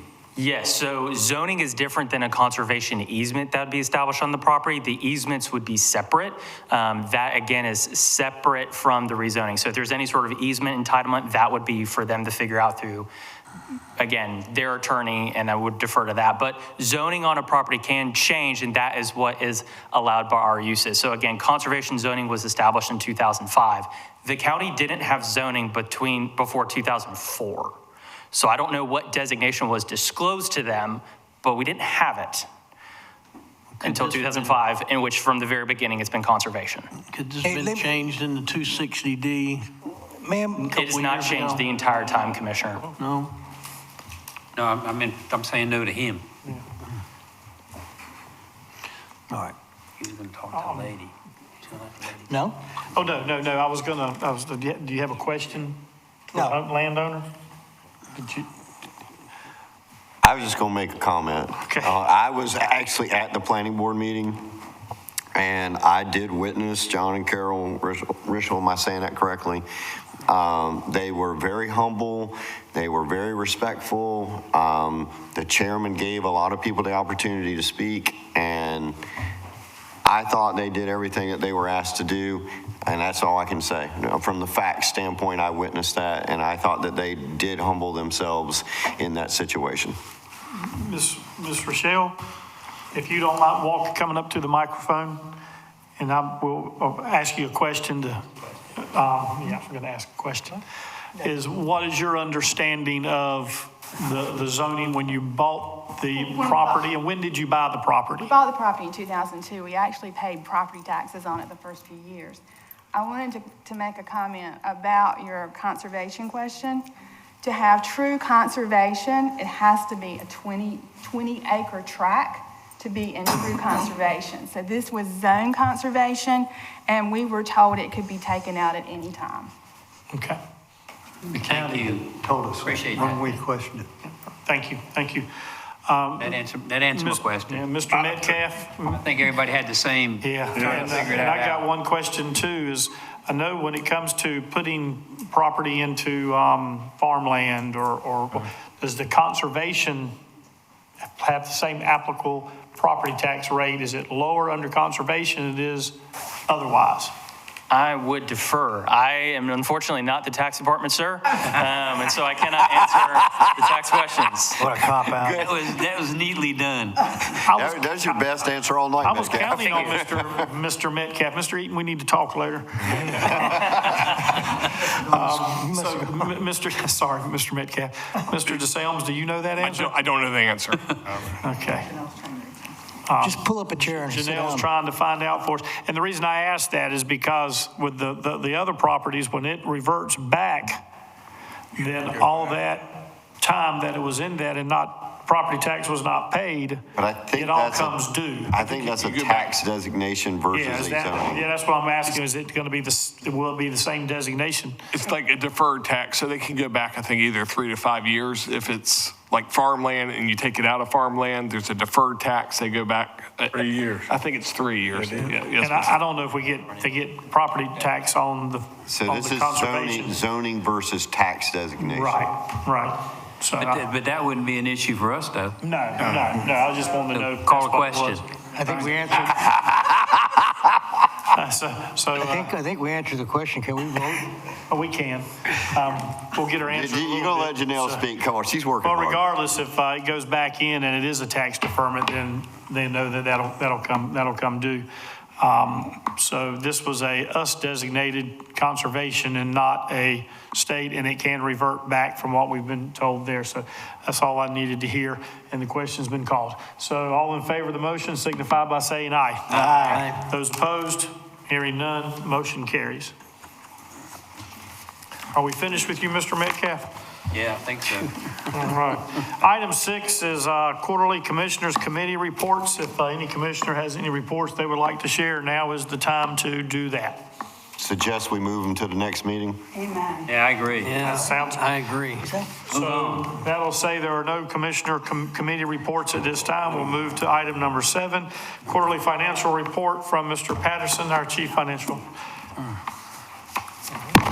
I'll bring home the last half of the meeting. Oh, my goodness.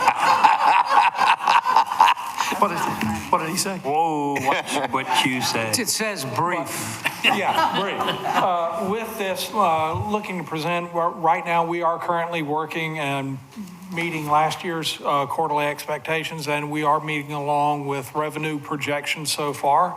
We are on targets with our primary revenues. Property taxes are accelerating over prior year. Sales taxes have shown a slight decrease in the third quarter compared to last year, but this is small and could be any minor amount, but this would be reflective back through basically our first 6 months of sales taxes collected. Also looking at our revenue, our expenditures, we do have our expenditures are meeting expectations.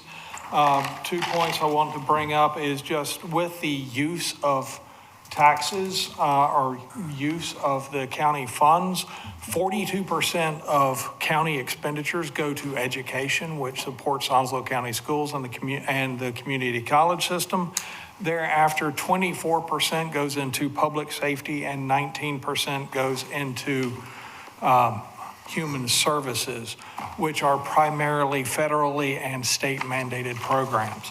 So that goes off, and that puts us at over 75% of our county budget goes into those services. After that, we start going into actual county services, the largest which is 10% of general government. If you look at our total spend by category, we will notice that the capital spend rate right now is showing as high.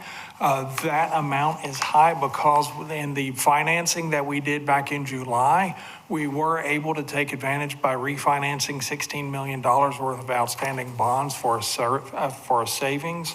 But so that $16 million does show up as an expenditure in this. We will adjust the budget at the end of the year, but that is money that is coming in and out. So that expenditure that increase is an accounting issue. This is not a true outflow of resources that are not offset. So taking that into account, we are on target with all of our expenditures moving forward.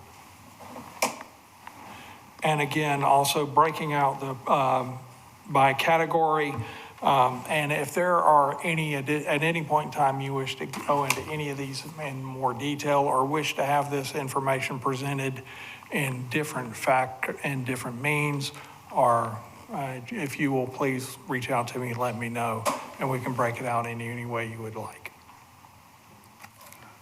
Any questions? Questions? And I have a grants manager for a quarterly report as well. Good evening. As a brief overview, between the quarters 1 and 3 of this fiscal year, the board has formally accepted grant funding totaling roughly $10 million. This includes the $13,000 accepted in quarter 3 supporting Parks and Recreation, Cooperative Extension, and Senior Services. Additionally, 3 awards were also announced in quarter 3, totaling over $400,000, with formal acceptance anticipated in quarter 4. These grants were for recycling, the airport, and the sheriff's office. We also have 4 active grant applications totaling $2.2 million for emergency services, recreation, arts, and environmental initiatives. These are currently awaiting award status with, I think we're hoping for announcements in June and July of this year.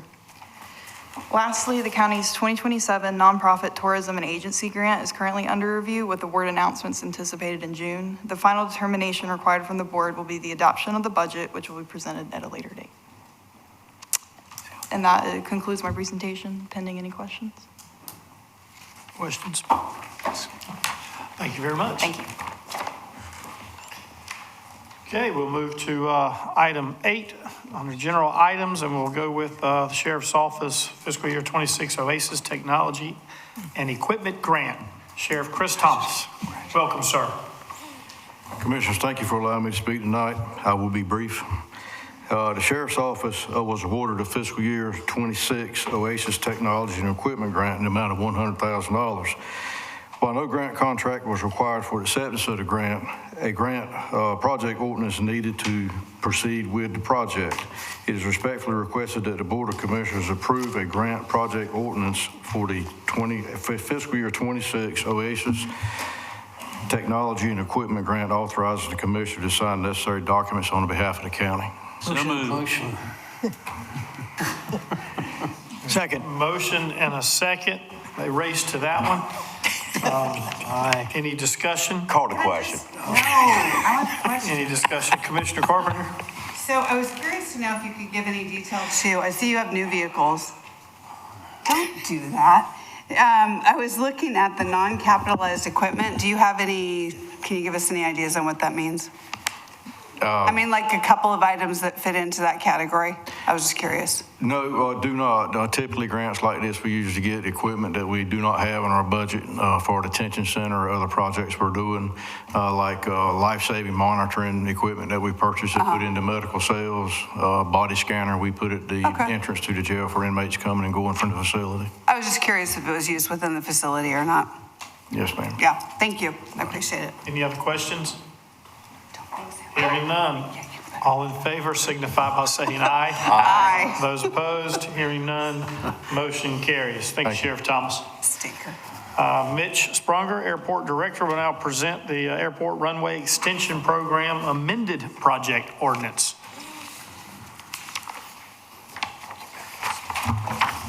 Chairman, Vice Chairman, Commissioners, good evening. First item for your consideration is an amendment to the project ordinance for the Runway Extension Program, as you mentioned. This amendment incorporates additional costs associated with the utility relocations for Duke Energy and Jones Onslow Electric Membership Corporation, and it adds supplemental funding sources. These include North Carolina Airport Improvement Program funds, State Transportation Improvement Program grant funds, and interest earned on existing grants. This action ensures the project ordinance accurately reflects the current cost estimates and funding sources for the overall program. With that, it is respectfully requested that the Board of Commissioners approve the amended project ordinance and authorize the chairman to sign the document on behalf of the county. I move. Second. I have a motion and a second. Any discussion? Hearing none, all in favor of the motion signify by saying aye. Aye. Those opposed, like sign. Hearing none, motion carries. Carry on, Mr. Sprunger. All right. The next item is a utility relocation agreement with Duke Energy Progress. This agreement is primarily for the Duke Energy power poles that are located along Catherine Lake Road, north of runway 523 at OHA. As part of the 900-foot runway extension, these overhead lines must be moved underground to prevent penetration of the runway 23 approach surfaces in accordance with Federal Aviation Regulation Part 77. This relocation will enhance safety for aircraft operations and improve electrical resiliency. With that, it's respectfully requested that the Board of Commissioners approve the Duke Energy Progress contract in the amount of $975,220.71 and authorize the chairman to sign the documents on behalf of the county. Motion approved. Motion and a second. Any discussion? Hearing none, all in favor of the motion signify by saying aye. Aye. Those opposed, hearing none, motion carries. Mr. Sprunger? All right, we've got more. The next item is for another utility relocation agreement, and this one is with Jones Onslow Electric Membership Corporation. This agreement is for the relocation of utility poles along Fowler Manning Road that come from the intersection of NC 111, run along Fowler Manning Road up to the airport property on the north end of the property. Similar to the previous item, they must be relocated underground due to airspace considerations for the runway extension. With that, it is respectfully requested that the Board of Commissioners approve the Jones-Onslow Electric Membership Corporation contract in the amount of $438,942.65, and authorize the chairman to sign the document on behalf of the county. Second. Motion and a second. Any discussion? Hearing none, all in favor of the motion signify by saying aye. Aye. Those opposed? Hearing none, motion carries, and here's your chance to hit for the cycle, Mr. Sprunger. Last one. The final item is for the acceptance of a State Transportation Improvement Program grant, or a STIP grant. The STIP program provides funding for transportation projects statewide through NCDOT's prioritization process, with funding distributed across multiple project phases. In 2020, the BOC accepted initial STIP funding for the runway extension and highway relocation project. The county is now being awarded funding for the construction phase. With that, it is respectfully requested that the Board of Commissioners accept the NCDOT STIP grant award in the amount of $287,070, and if approved, authorize the chairman to sign the document on behalf of the county. Motion approved. Second.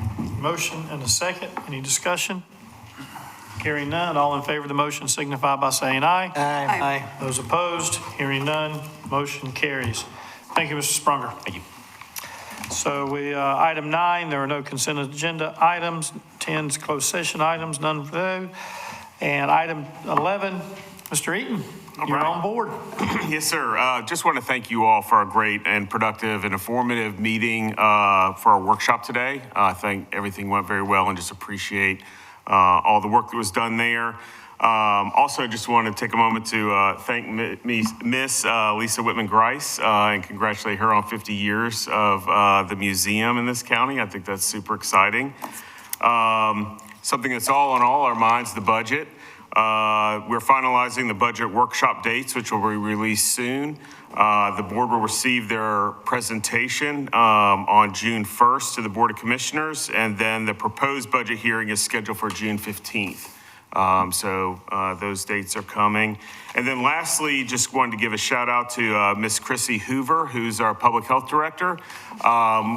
I'm not sure if she's still here or not, but she just successfully defended her dissertation and is now a doctorate of public health good for her. from East Carolina University. So just wanted to publicly recognize her achievement. Doctor. So thank you.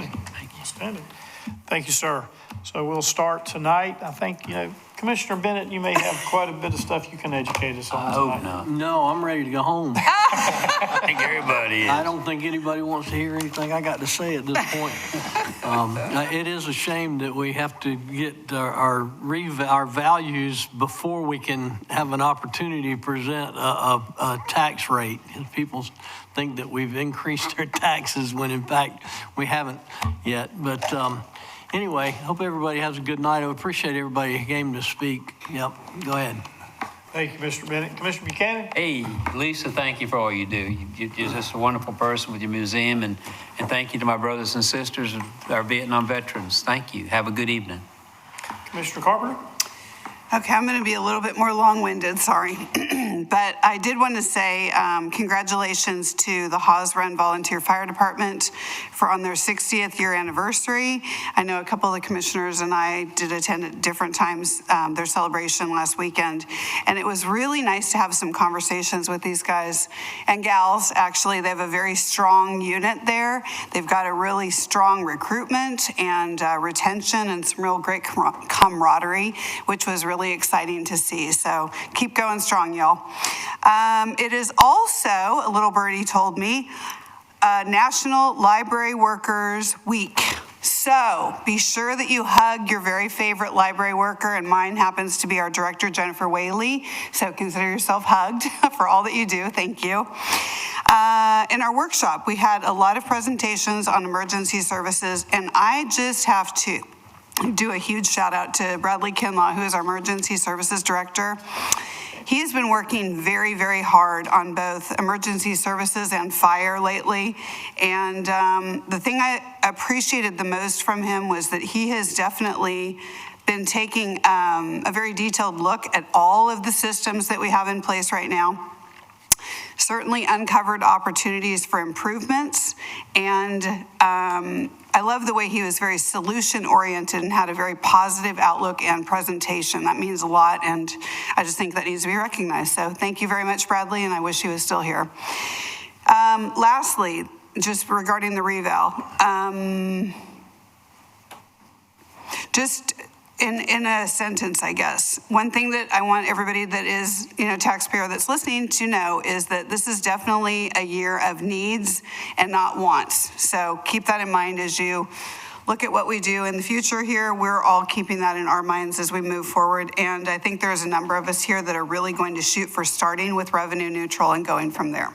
And thank you all so much for coming tonight. Have a great week. Thank you, Commissioner Carpenter. Commissioner Davis. I will second Mrs. Carpenter on the revenue neutral. Definitely looking forward to seeing what that number is and how it reflects in our budget. So thank you, Ms. Lisa, for that. I have really like 2 pages of notes, but I'm just going to try to zip this up. Conditional rezoning. Carter, you do amazing detailed work, but I would ask on the conditional rezonings, and of course the board has to support this or whatever, but I feel like we almost need have that briefed in a workshop before we come here. Or the drawing was like helpful, but then it wasn't helpful. So if we could, and I'm not being critical, I need help in reading these documents. So if you could help us with that, I think that would be hugely beneficial. The tax deadline, I think Robin and I talked about that briefly. Steve, I would talk to Kevin and see if there's something we could do to reopen that. That's my opinion. We need the rest of the board to agree with that. But it seems like that March 20th date just came and went. I want to definitely thank the museum. I went several months ago, but what a tour. It was awesome. Thank you. Paul, thank you for your service in Vietnam. I think oftentimes we forget what you've contributed to this country, and surviving Vietnam is a big deal, and coming back home, and it was, I don't know any other way to say it. You came home to a horrible reception. So I'm thankful that we can do what we do to tell you thank you. So thank you, Paul. Thank you. Last but not least, for sure, I believe we have a kind of a star in the back here. Trooper Whaley is back here. Don't give him a big head. But how awesome he got during his retirement, recognized by 3 different North Carolina governors who gets that. That was amazing. That shows the level of respect that you have in the work that you've done. And that's just amazing. And so thank you for your contribution and all the hours and road time that you did for us. So thank you. And congratulations on your retirement. Yes, sir. I'm assuming. Commissioner Davis, thank you, sir. Thank you. Mr. Padgett, you're up. I just want to say on our museum, we've come a long way since Mr. Al Potts, haven't we? And Lisa, you've done a wonderful job, and thank you so much. I can remember when we opened it in Richlands, and it's come a long ways, and I appreciate you doing what you're doing and continuing. On the taxes, I know Mr. Futrell, I believe he's gone. I really don't understand why we got to force him to tell us that he's got wetlands. I have a problem with that, and I'm being honest with you. What's that? He's got to hire soil scientists to tell our tax office that he's got wetlands. That's wrong. And the same way with forestry. They've got to hire someone with a forestry plan that they've had done for years, and they won't charge them again, and that's wrong. Mr. Future's land is wetlands. A big part of it's wetlands, and I can tell you from experience because I logged it.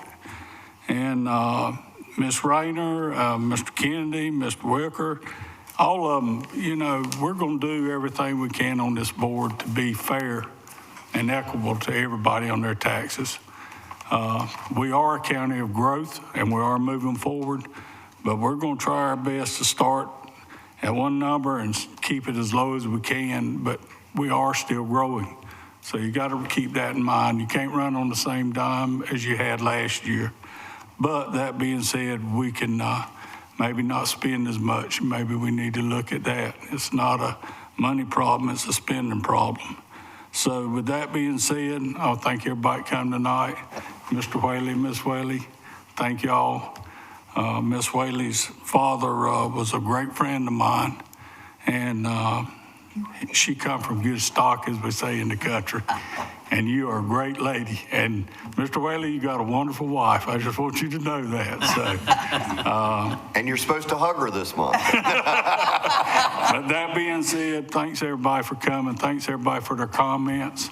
And we're going to get through this, and we're going to make it better for every citizen in this county. Amen. Thank you. Thank you, Mr. Patchett. Vice Chairman Knapp. I want to thank Paul Buchanan for his service in Vietnam. What are you, 8 years older than me? Yeah. Yeah, so I was 10 years old in the height of the Vietnam War, but my dad served 2 tours, and I remember those as a kid that he was gone, and I didn't know if he'd make it back. And I know Paul went over with the Marine Corps, and that's an honor. And he fought in some pretty bad battles over there. So congratulations, sir, and welcome back. Appreciate it. I just wanted to say something about, I heard a lot of talk about the tax evaluation, and let me explain something to you real quick.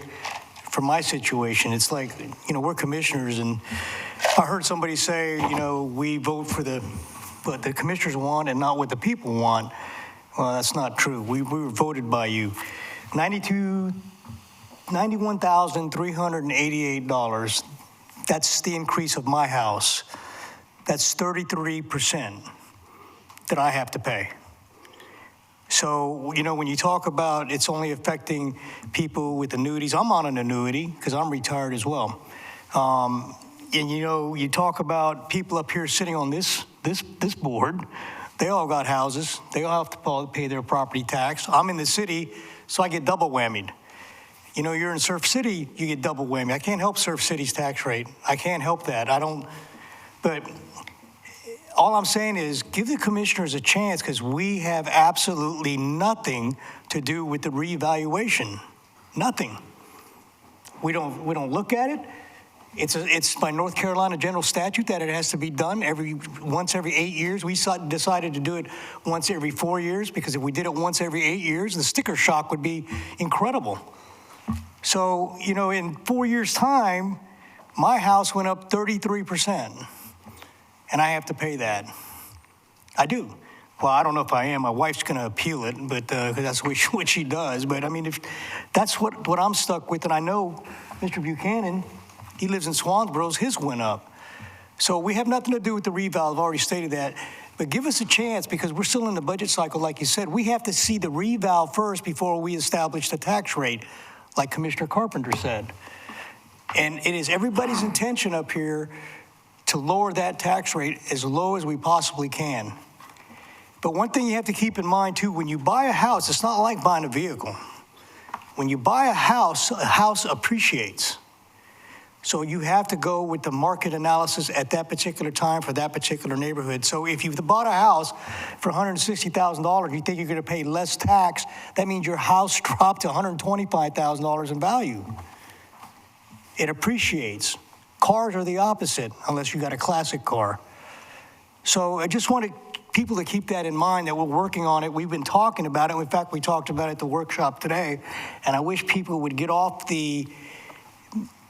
you raised our taxes. We haven't done anything. Actually, the tax rate was 70 cents, I think, when I started. Went down to 65 cents, went down to 60 cents.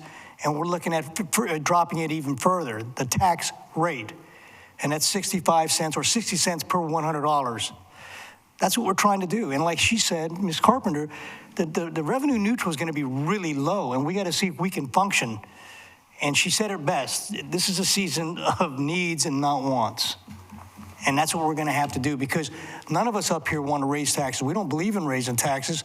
I don't think any one of us up here believe in taxes for that matter. But it's a necessary evil. So just please keep that in mind when you're talking to friends, and if somebody speaks out of line, remind them we haven't even talked about the tax rate. and we're going to do everything we possibly can to lower it, especially me, because I'm paying 33% more this time around, and it doesn't sit well with me. And as a retiree, and some of us are retirees like you, Shannon, you understand that. And so again, just keep that in mind, and I want to thank everybody for coming out. And what I said earlier tonight, I wanted to clarify something. You know, when you sit up here and talk to people, we sit here and listen to all these people that come up and say things about us, and we don't really comment.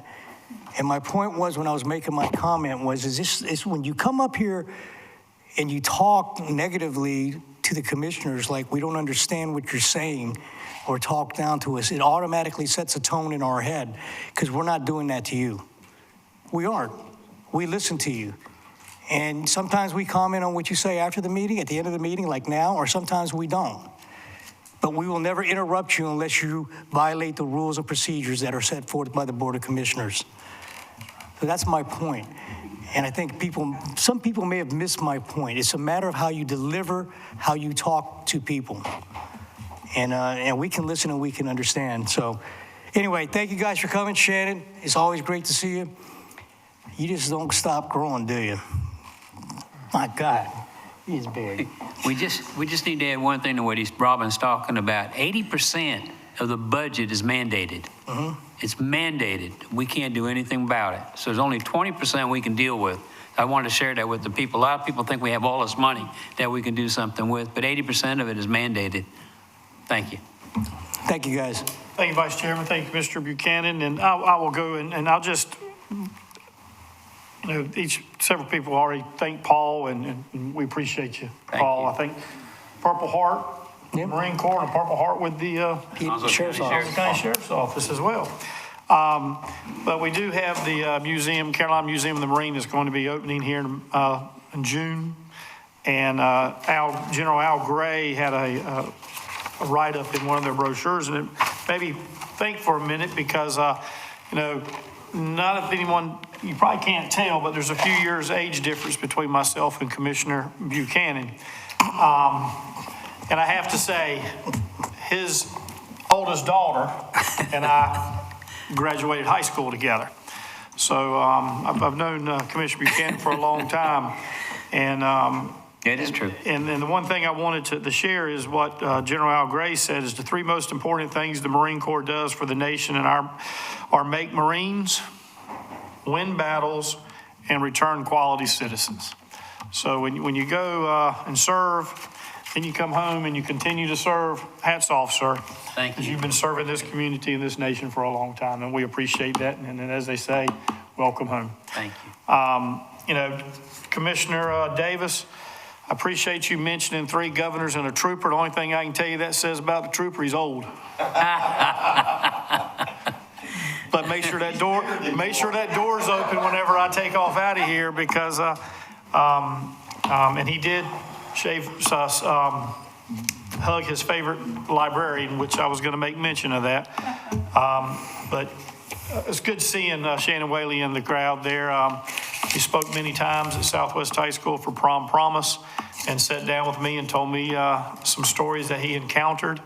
And I still remember the story you told me, sir, from Pender County, one of those first years on the back roads when a gentleman tried to take you away from this world.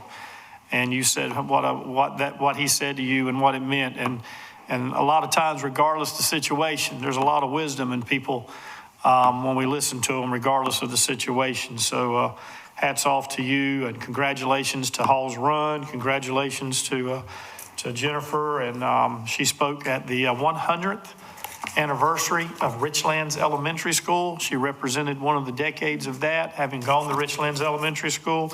And congratulations to that community, along with Lisa, with a great museum. And that new 250 years is fantastic. I got to see that on that opening. Congratulations. It's well worth, if you live in Richlands, walk over, check it out. If you don't, drive to Richlands and check that out. It's great.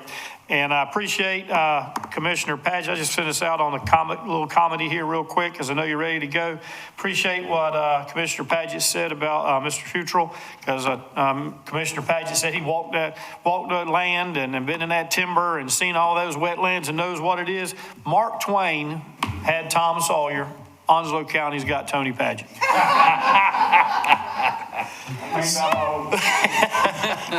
So with that being said, a lot of great work today, a lot of things, and folks, the hardest things that I think at times we have to deal with are rezonings. Yes. Those are personal and those are tough. And we have to make those tough decisions, and we do it each and every time, and never fun. And as always, never apologize for your faith or your patriotism. We need to have a motion to adjourn. Motion adjourned. We're adjourned. Open that door.